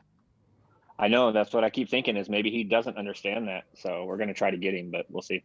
Send him a message like, hey, I was thinking about you today. I wanted to make sure you know that using a realtor to buy a house does not cost you anything. Awesome. Thank you. That's perfect. So, and that's just because the seller pays for you to be represented. That's a great line. The seller's paying for you to be represented. That, and it's a fist fight out there too, because he's going to keep trying to look at houses, and by the time you get on Zillow, they're already gone most. Oh yeah, when they hit Zillow, they are gone. Tell them my favorite line about Zillow, if you guys know what it is. The A in Zillow is for accurate. So, all right, let's jump back into this badness. This bad. Oh, did you know, Dan? orientation for the Tucson Association of Realtors, and they told us that we have to start treating Zillow with respect because they are officially brokers in the Tucson Association of Realtors. They I saw told an us open house the other day that was hosted by Zillow. that. It was like a listing in an open You saw house that what? was represented by Zillow, and I was like, "What? What is this?" Nope, That's not not at all. right. It is what it is, though, guys. This is the market. We just need to be better with our clients and be out in front of them more. So I will not go on my rant about that. But I will jump into here and ask some questions on. Boom. We should be in your workbooks, page 5. Best practices and risk avoidance. So this is your compliance and risk avoidance. Where is the deal at risk of falling apart? Well, rely on your timelines. The inspection. Inspection periods. Yes. Yes. All right. Where else? It's not really fair because I've already been through this and I have notes. Well, did I do a different? I did it a little differently this time. You did do a little differently. A little differently. Because like I said, I teach this class every time, so I got to shake it up for myself. I'm evolving. It's evolving. So where else can it fall apart? Someone else. Steven. Title commitment. Okay. Letha, title commitment. Can it fall apart of the title commitment? Tons of liens, right? Steven, where's somewhere else it can fall apart? Financing. Appraisal.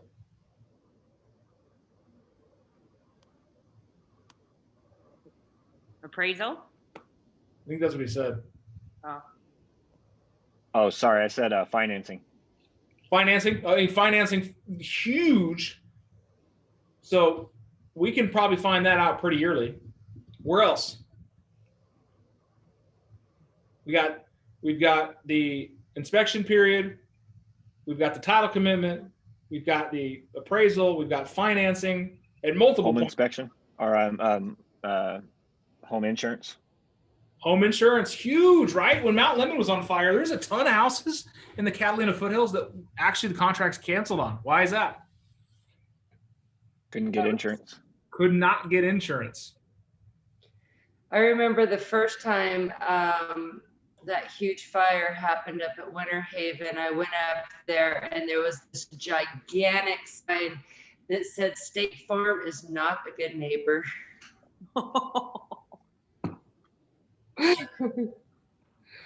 They got out of they literally walked themselves out of every possible claim they could. Mm-hmm. All right. A couple more that we can think of that where the deal would fall apart. What do you think, Desiree?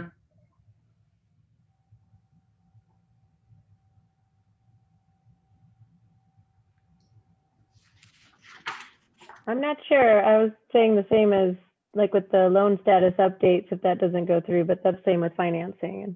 Okay, let's go towards the end of the contract. What do we have to do?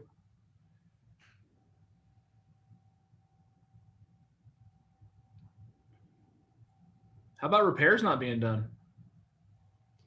Final walkthrough. Yeah, it can definitely fall apart on the final walkthrough. What if the seller took some things they weren't supposed to? Switched Home up warranty is voluntary, correct? Per contract of. Yeah, home warranty is voluntary, but it's part of the contract, so it becomes mandatory at that point. So,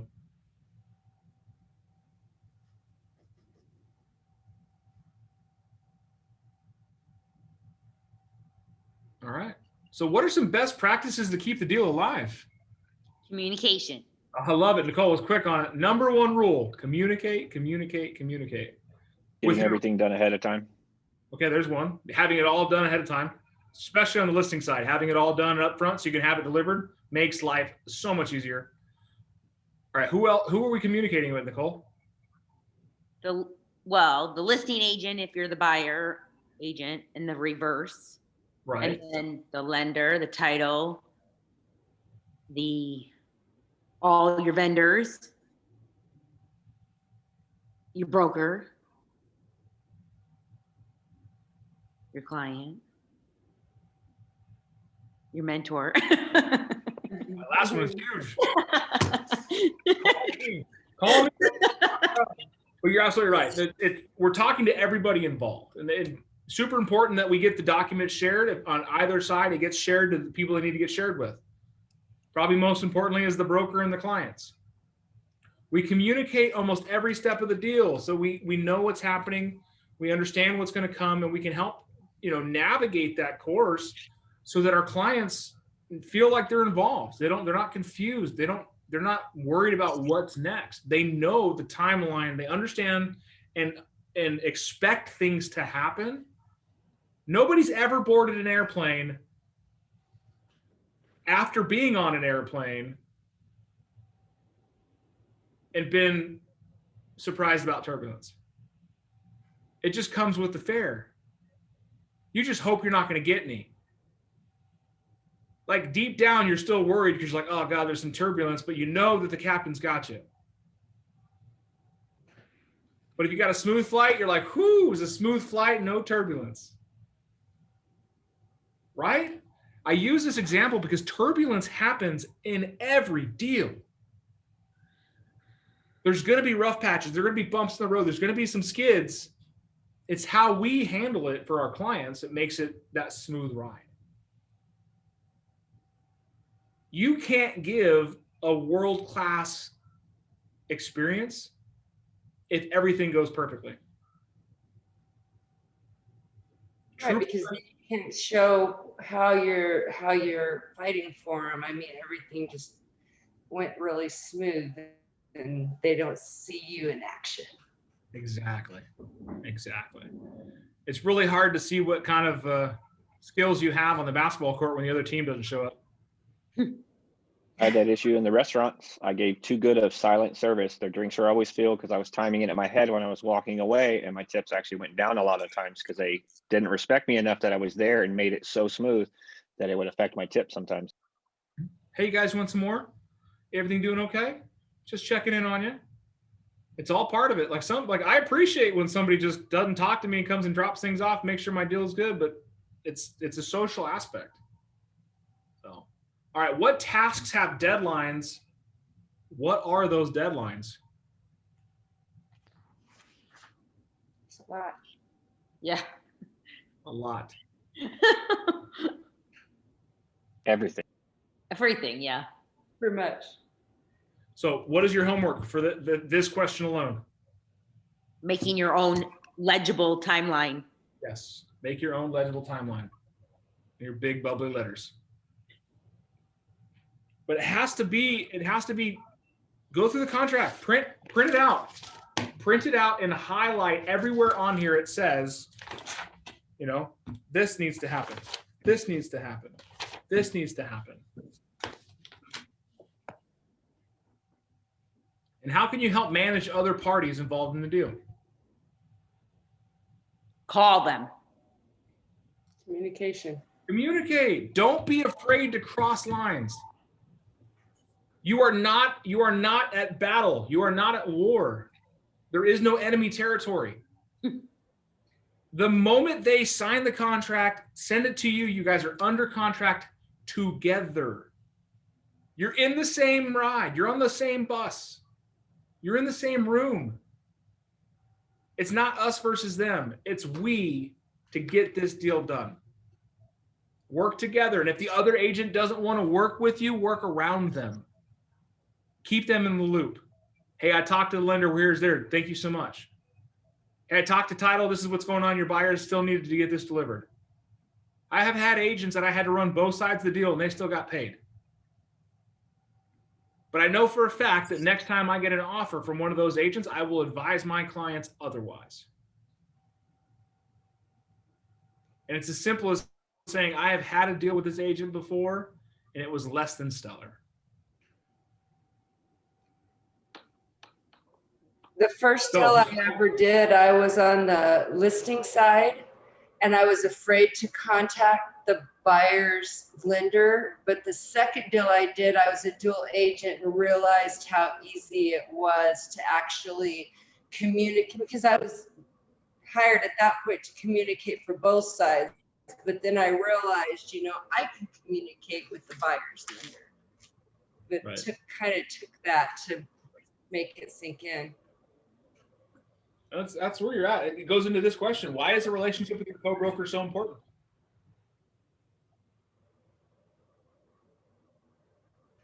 So everything Me goes either. through. There you go. So everything goes through.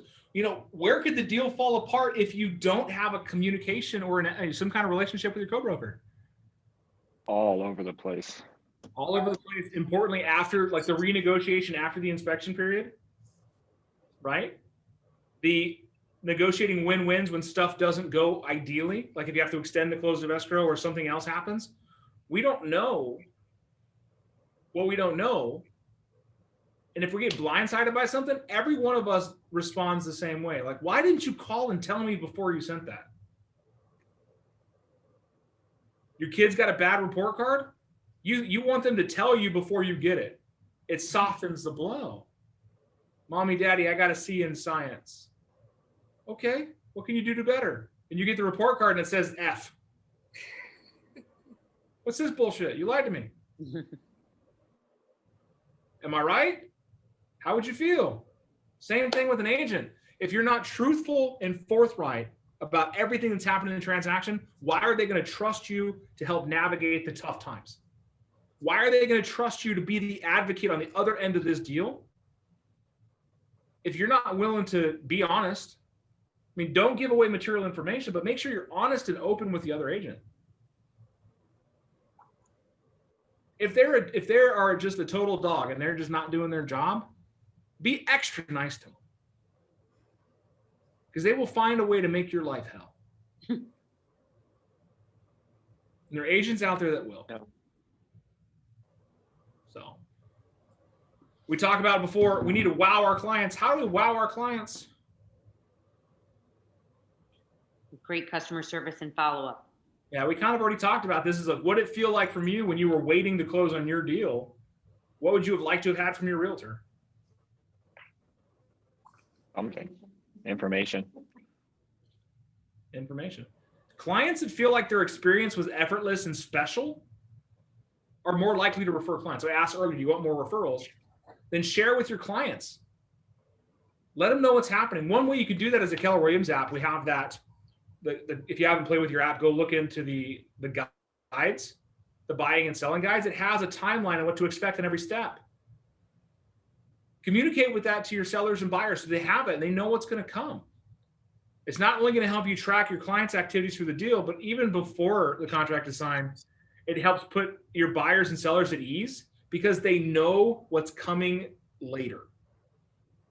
This, then this, then this, then this. It all starts in the buyers and sellers consultations, period. Does your KW app communicate with Command where you're putting stuff in the timelines and stuff, and they can sign up on that and do the progress and watch it on the app? The app will be doing stuff like that, yeah. Okay. Because right now it's just a custom, just a generic boilerplate, but eventually it will be per deal. Eventually, so right now it doesn't do that. It will, but not right now. We need more data to build the algorithm. It's coming soon though, real soon. So another thing is creating a vendor and utility list. Knowing who your vendors are, who you can talk to, who you can trust. Who do you utilize all the time? Who works well together? Who can you partner with and schedule all together at the same time? Right? Anyone ever had trouble getting a cable company or a home inspector or something to show up? Find those that you can call in that are reliable and build a vendor list. Your vendor list will save you so much time and give you more referable experience. That's what this is all about. It's the referable experience. So that one day that I spent calling vendors, the ones that I were able to get a hold of like right away, or the ones that got back to me right away, and then I had really positive conversations with them and they were very responsive, I put little stars. You can tell just by talking to them. That is how you build relationships, 100%. Now, the last thing on closing gifts, I'm going to try to, let you guys figure out what kind of closing gifts did you get when you bought your house? A plant that wasn't really alive. You got a half dead ass plant from a Don't get anything. And she told me what she would usually get people, and then she gave us the plant. What would she usually give people?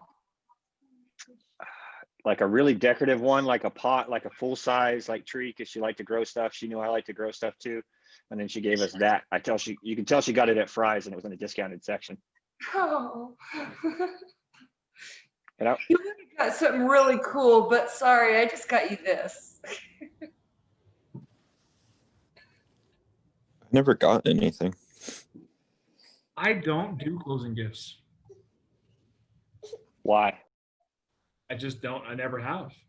I do gifts throughout the years. I do gifts during Christmas, but I don't do a closing gift. I'm sure it's all, individual for the client, for the agent, for every experience. It's whatever you want to do. I mean, that's the thing is, if you didn't get a closing gift, but you had a hell of a deal, it was a great deal. Is that a bad situation? No, I think I got a year's worth of home warranty paid for my There you agent. go. Did you ever use it? What? Did you ever use it? Yeah. There you go. I mean, I've been here since 2007, so yeah. There you go. I have a little bit of a side question. When you're trying to drum up business, are you allowed to offer referral bonuses and stuff to people for sending you people? What do you mean, like to other non-agents? Yeah, like say a friend of mine sends me somebody, I could tell them, hey, I'll give you a referral bonus if I actually get that client. Unfortunately, we cannot compensate the general public. It can only be agent paid through by our brokers. But if you got a friend that's sending you a lot of deals and you happen to take them to lunch, that's just fortifying your relationship.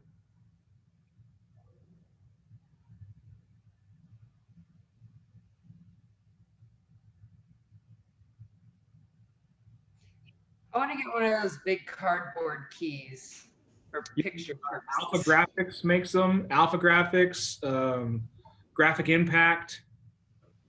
They're pretty awesome. You can send them both. So. Lastly, command your transaction. So we did the command yesterday, right?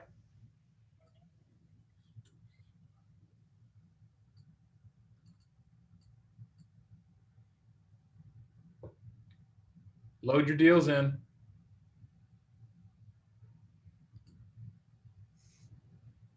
So you got your opportunities in here, right?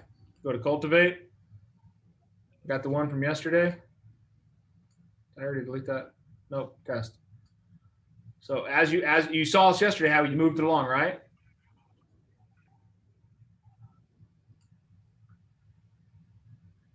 We just move it from step to step so you know where it's at in your process. And as you're coming through the process, you need to be putting it in there. Have all your details filled out. Address filled out. Notes if you need it. Documentation. As you come along, you need to have all your documents uploaded and then submit it. It's very simple. I have a question. I did a test run and I went to go to transaction to DocuSign, and I have a test run I'm doing back and forth with Desi. I tried to delete them so that way I didn't have a whole bunch of just stuff there, and it says I can't delete it. Are you trying to delete in DocuSign or in Command? I think it was DocuSign. Like I went all the way through. I sent her a document, had her sign it, sent it back to me. I tried to delete that to get it out of there so I didn't have a lot of just junk in there, and it wouldn't let me delete them. So up here at the top, when you select a bowl, you can go to delete, it'll delete it out. So I know there's that critical date list, but is there a list of these? Like how did you know which ones to go get? Like we don't know that, right? That's not in the thing. You know what I'm saying? Where it says required, Oh, option. oh, it just says that in the documents. Oh. Also, if you guys didn't know, one of my favorite websites, Oh, resources. your checklist, Oh, okay. and Resources. your logos. That one. Okay. Resources. But yeah, it says right here in your command DocuSign loop, what's uploaded, what's not, and it's very easy to do. So when you have something in there, you click on Add File, DocuSign, if it's in DocuSign, and you just, do I have the critical dates? Click on it and assign, and then it brings the file in. You can attach multiples by clicking Attach Multiple, and again, DocuSign, and then we can go through and we can pick. So we got the purchase offer. Then we have counter offers, pre-qual, earnest money receipt, lead-based payment, consent to dual agency, right? Buyer contingency, solar lease, all these things that are conditional. Now we have required, right? And then all you have to do is when you select all the ones you have in your DocuSign, you just attach all the ones you need. Like I said, if you're doing your documents up front, a lot of these things will be signed right at the purchase offer. Hopefully all your consultation stuff's already done. And then you just upload it all day 0. And then hit submit. Under contract, hit submit. Close, hit submit. That's how you do your compliance. I'm definitely shortening it. There's entire compliance classes on there. But get in there, play with DocuSign, play with the situation. Like do a deal back and forth. I love that you and Desiree are doing deals back and forth. That's fantastic. That's going to help you grow your confidence to it. Those of you who don't have a spouse in the house that wants to do that, tell them, hey, I'm going to send you a fake contract. We're going to go over it together. Practice with those in your household so they know what you're doing and they can help you become better at it. Practice with each other, practice with other agents, practice with me. You guys are welcome to send it to us too. We're always welcome. So it's there to help you out. So we added a checklist item in command. So the contact to contract timeline now goes, we're going to put them in command, right? By adding a contact. We fill out all their information, all the tags, all the information we can. Then we create the opportunity. We go into opportunities. Now we have all these opportunities to deal with. We can track our deals and our potentials and our goals and stuff like that. Like here's one. I've got, I don't know if she's even in my system.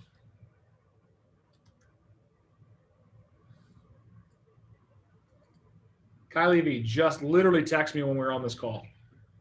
And she's like, hey, I'm thinking about selling my house. I just need to get to my address box, which is not showing up on my computer right now. Here we go. So Kylie V, so I need to have her address.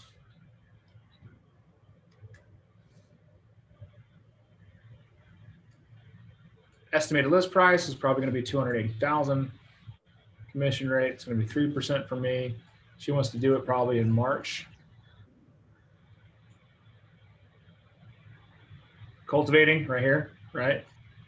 She's hot because she told me she's really interested. So between watch, would you be like, I'm thinking about it, nah, or we thinking about doing it next year? Nurture is like, we're just getting ready to sell the house. Hot meaning, yeah, she said, I want to sell my house and move. So hot. I'm going to create the opportunity. Now it takes me to the opportunity screen. Here, I'm going to go in and I can add a co-seller if there is any. Time frame, 1 month, 3 months, 6 months. The appointment scheduled. I don't have it scheduled yet. So as soon as I schedule the appointment, I'll put it in here that I scheduled it like probably tomorrow for a later date in the future. And then save. And then I'm going to put her address in here. Now I've got the opportunity set up and I can go and create a document bundle together and have it all together in one place. That is the contact to contract. Now we've learned the contract to close. It's super important you have all your documents in place for the checklist, because otherwise you won't get paid. So finding the correct checklist, you select which one. And God forbid you have a deal fall out as a listing. All you got to do is you can add another version of the checklist, and it'll clear out what you have and give you version 2 and version 1. So you'll have the canceled deal in one and then the active deal in the other. Oh, that's cool. All right. So now to get to your commissions, once you're under contract, you're going to have to add an offer. I'm going to go back into the make-believe one because I don't want to trick myself on this one. We're going back to the test op. We have to create, once we're under contract, this is part of sharing it with the broker. You're going to go into offers. You're going to create a new offer. Initial offer, we're going to put accepted offer. We're going to create that offer. Come on, mouse, quit doing this. And I've got the accepted offer. The offer date was, we'll call it the 1st. The closing date is the 31st. Address for property, we're going to put the actual property address. The parties involved, seller is going to be Mickey Mouse. He's got a mouse in his house. We don't need any of the information for it. Just see the red. You need the red mucks only. The associate that I am, the associate Dan Caldwell, and then my buyer's agent is Donald Duck. Now the terms are very simple. How much cash are they putting down? $25,000. They're financing the rest. Earnest money, $2,500. Option fee is the fee that they would pay to do the inspections we don't do. And then the termination option, which is the inspection period, is 10 days unless otherwise contractually obligated. The seller will contribute $0 to a service contract, but he's actually going to pay $600 to a service contract, which is a home warranty, and will contribute blank amount to the seller's closing costs. So $5,000 towards seller's closing costs, right? Your analysis, you can put your pros and cons, type it out. So pro is pros, cons, and summary. Now we save the offer. If you have multiple offers on the seller side, you can put all of them right here, all the offers, and look at them together. Now, add another offer. Oh, add new offer. I'll show you what that looks like here. So we've got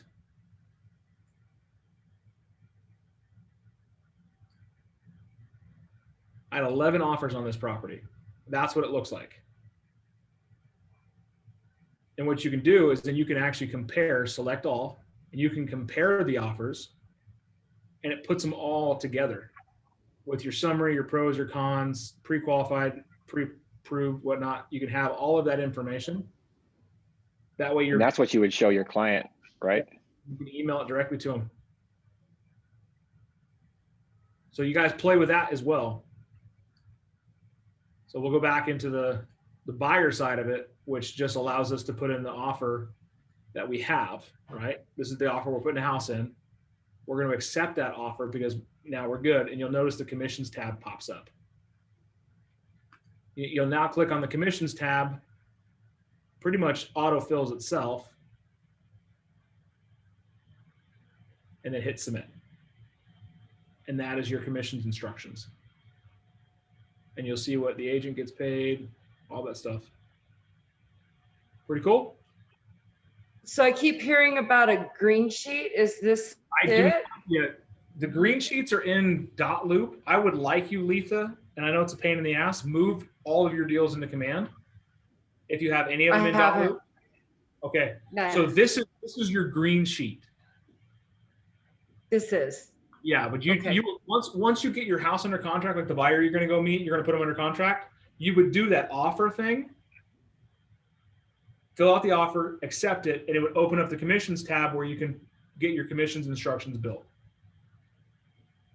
And then when it's all said and done, under your under contract area, there's an area down here for your DAs, your distribution authorizations.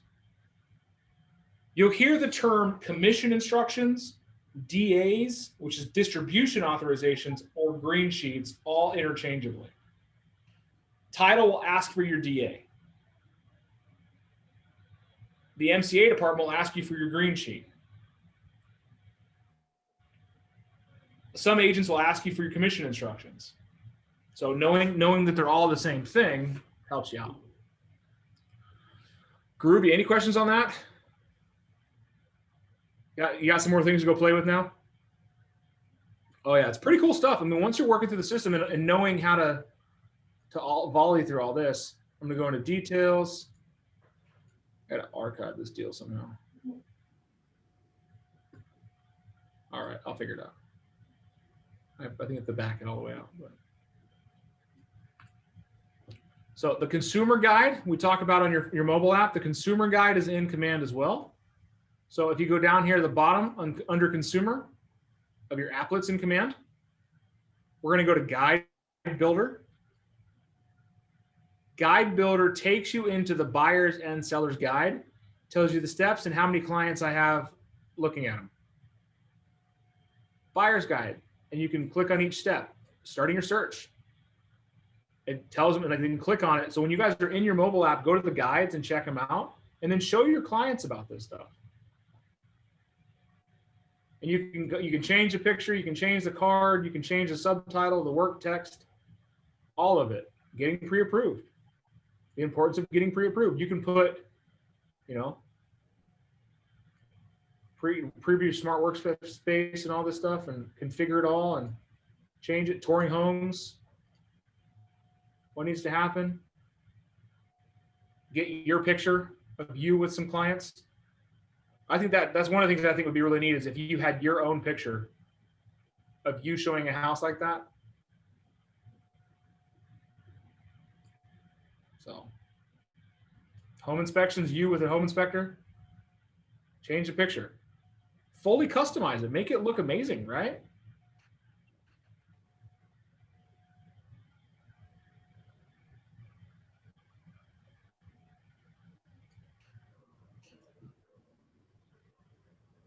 And then go through change the rest of it.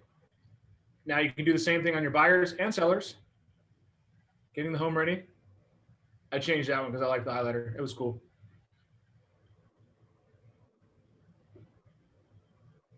I think, I don't know. And then save changes. You guys seem less thrilled about this stuff. No, that's cool. I like the way you can customize it. So. We're focusing, Dan. We're focusing. Focus. That's what you use to help you make your sellers and buyers presentations, right? Yeah, not the presentations. That's consumer applet at the bottom. This is your website applet. There's all your website stuff. You can go into Guide Builder. Or you can do your website and app settings. This is actually your, cancel, I need the URLs. This is your app URL. You can copy this and send it to a bunch of your friends and have them download your mobile app. Yeah. So to build your presentations and designs, click the plus mark, go to print, go next. On the left-hand side,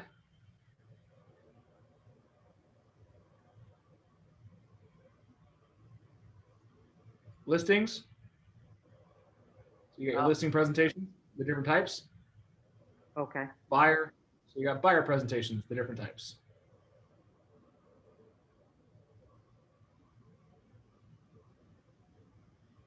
And it's just like your front page, right? Yeah. Well, guys, it has been a hell of a journey. Did you know that you're almost done? Today's the last day of Ignite, isn't it? Today's the last day of Ignite. This is the last time I'm going to ask these questions in this course, and that's how has your thinking changed about the contract to contract to close timelines, about any aspect of this course? I'm going to go around. Letha, how has your thinking changed about the entirety of this course? You've been in real estate for about a year now, so. Well, I've never done an open house before. I'm definitely going to go out and do an open house. I did not know you could do open houses for listings that were not your own. Yep, just have to be brokerage. The opening my mind about making contacts and expanding my base and sending out cards. I've never been a card sender in my life, and I will become one. So yeah, I've gained a lot from this course. Who was your favorite instructor? You, Big Dan, your presentations are amazing. Second would be the open house dude. So Tracy Castell was your favorite. I'm not on the voting log. Yeah, no, your presentations, you keep us engaged. You don't drag it out. You're not, your content is very appealing. No, you're definitely the favorite instructor. Tracy Castell, got it. He's awesome. He really is awesome. All right, Nicole, how about you? How's your changing thinking? How has your thinking been changed in the entirety of this course? Number one, I thought I did a lot of paperwork in my previous job, and it has now been tripled. So not really sure that's a great aha. It's understanding the monster you're getting into business with. Yeah. So basically, I mean, there's a lot there. I can't really say. There's so much. Learning a whole different CRM. I used to be really good at mine. So I'm just feeling, because it's so new and it's so different, just that I have to go do it and force myself, because I don't know which button is what's going to happen when I hit the button. That's why. And I knew my other system so well, so it just intimidates me. It's all learning. Who was your favorite instructor or favorite class? So, I mean, obviously there was a lot of good ones. A couple few. So the Englishman, Matt, Seller's Appointments. Yeah. Yeah, he was really funny and, down to earth. Tracy's open house one I loved. Made me want to go do open houses all the time. Yeah. And then Jason's, he was very motivational. Yeah, I love Jason Carlton. He's good people. Yeah, awesome. I actually learned a lot from him and connected with him, and I did that other little class with him and stuff. So good. I'm glad to hear that. Stephen, how's your thinking changed through this entire course? And you guys have been the most consistent show up, so thank you for that. I'm gonna have to say thank you. The main part is when I hear from other people that have come from other brokers. Desi I did a couple interviews. I made her go to the rest because I got the better end of the stick, and she chose you tied in with Terry Antigua, but we chose Keller Williams because of how you made her feel and the technology and the training. And after listening to so many other different agents, there's no way we could be as far along as we are at those other places. I mean, the amount of stuff you guys crammed to us, not just that, but the business, the networking, the contacts, growing an actual business. You guys gave away trade secrets. It's crazy. All the instructors were always giving stuff away. I spent the whole course waiting for the catch, if you want to know the truth. Every time I'd start another course, I kept waiting for the bullshit line, if you want to know the truth, and it just never showed up. It's awesome, man. That's one of the most candid feedbacks I've ever received. So what favorite instructor? I don't have one, if you want to know the truth. Each stage I went into with that same mentality, waiting for the catch, and every single one of the instructors for what they were teaching me on got me and hooked me every single time. They were, even if they didn't have the knowledge, the way they responded to us and the information they gave us it was incredible. It really was. That's awesome. Thank you for sharing. All right, Ms. Desiree, how has your thinking changed throughout this entire course? How do I follow that? No. For me, even though it was overwhelming at times, I think it boosted my confidence a lot and really made me acknowledge that I do have the capabilities of just talking to more people and not being so awkward and all that. Also, all the knowledge that you guys give us, even though, like I said, it's a lot, it's really changed my thought process of just study, just get the stuff that I need to get done, and I'll be able to move through. And then to have the capabilities to have someone like you to call at any time we need to for any answers or questions. You're not always just wondering, oh, what am I going to do next? And I'm going to screw up or anything like that. So, yeah. Awesome. Which was your favorite instructor, or I should say, is which class stood out the most to you or made the biggest impact? Like Steven said, I enjoyed something aspect out of everybody that instructed us. But I think besides you, of course, Emily, I really liked the way she talked. She was very down to earth and like very honest about like what she liked to do and what she didn't. And I really enjoyed her class too. And of course, Tracy's as well.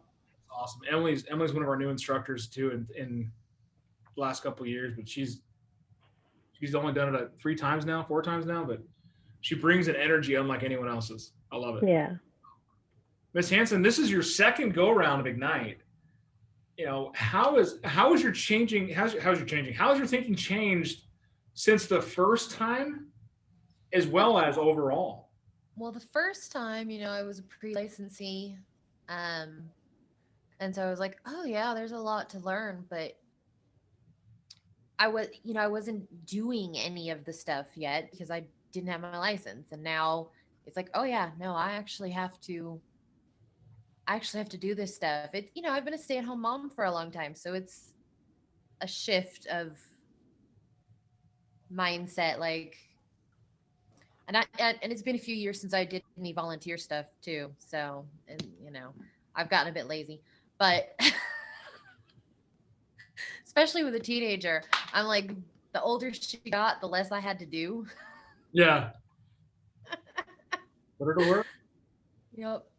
And now that I'm actually doing it and I'm reaching out to people, I always thought I was really good at keeping in touch with all my friends, and it's like, oh, maybe I wasn't. Some of these people I haven't talked to in a while, and I didn't know they were doing this, or I didn't know they were doing that. But I am a social person, so I've actually enjoyed being forced to reach out and talk to my friends. There you go. Jacob, you've missed a few of them, but you've caught up in the back end of stuff. And being young in the business, how has your thinking changed as a young kid in this field, also young in real estate? Honestly, before I started Ignite, a client or even talk to clients, but after Ignite, I feel a lot more comfortable with that. Man. Good. I didn't ask Heather who's your favorite instructor because we already know. It's Matt Beret. It's okay.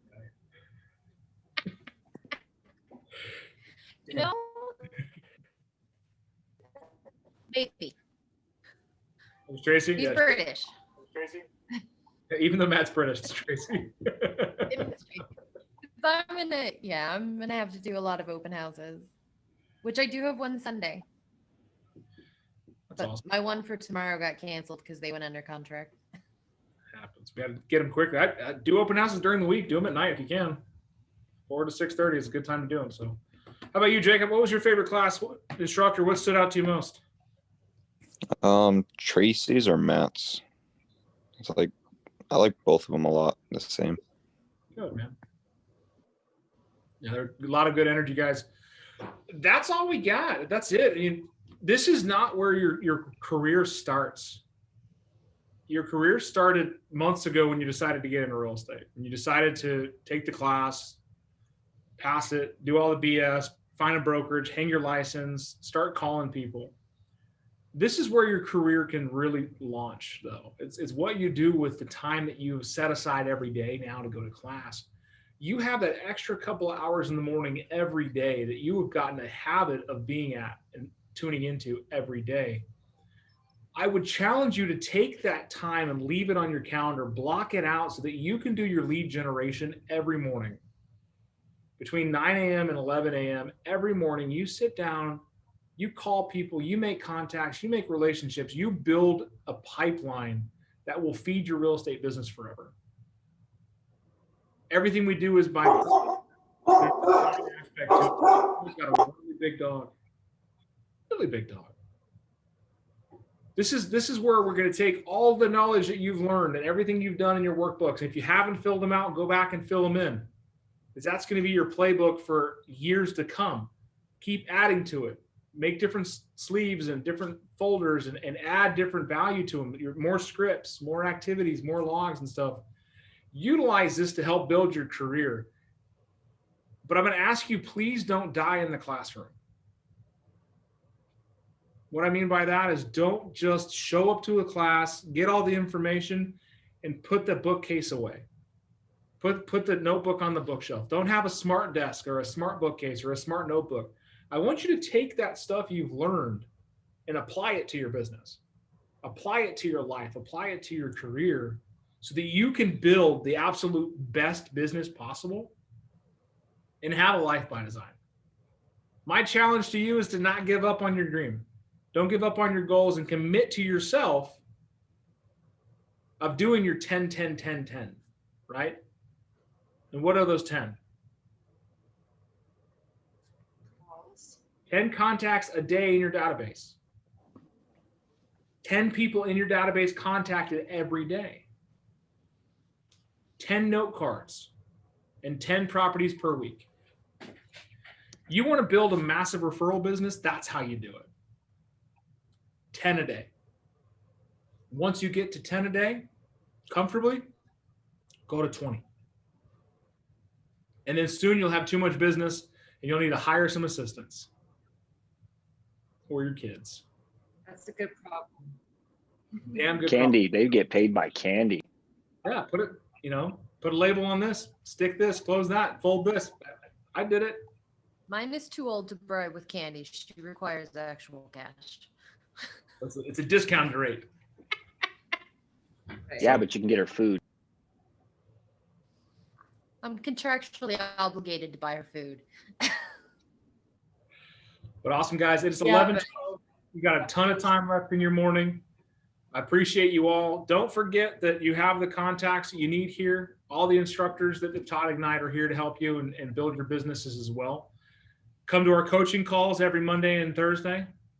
For the rest of the year, they're kind of canceled because we're not really doing anything for the next two Thursdays. It's New Year's Eve and Christmas Eve. Every morning from 8 a.m. to 8:30, it's scripts and tricks. It's not always just scripting. This morning, we had a really good mindset call. Every now and again, you'll get a coach on there that just wants to ramble about something and take home some motivation. But what you dedicate every day to is winning. And I talked about that this morning in the call, and I'm going to give it to you guys as a battle cry for your life is how are you going to win the day? So that's all you got to do, guys. Win the day. Thank you very, very much. We'll talk Dan, soon. if you get, Thank you. I'll look at your Dan. CMA right now, Jacob. if you get a chance, wait, what was that? I'll look at your CMA right now. All right, that's what I was gonna ask. After that, I'm gonna write the email. Can you look at that too? I can't see your face. I'm looking at your bed. Oh yeah. Get out of bed, After dude. that, Go get out of bed.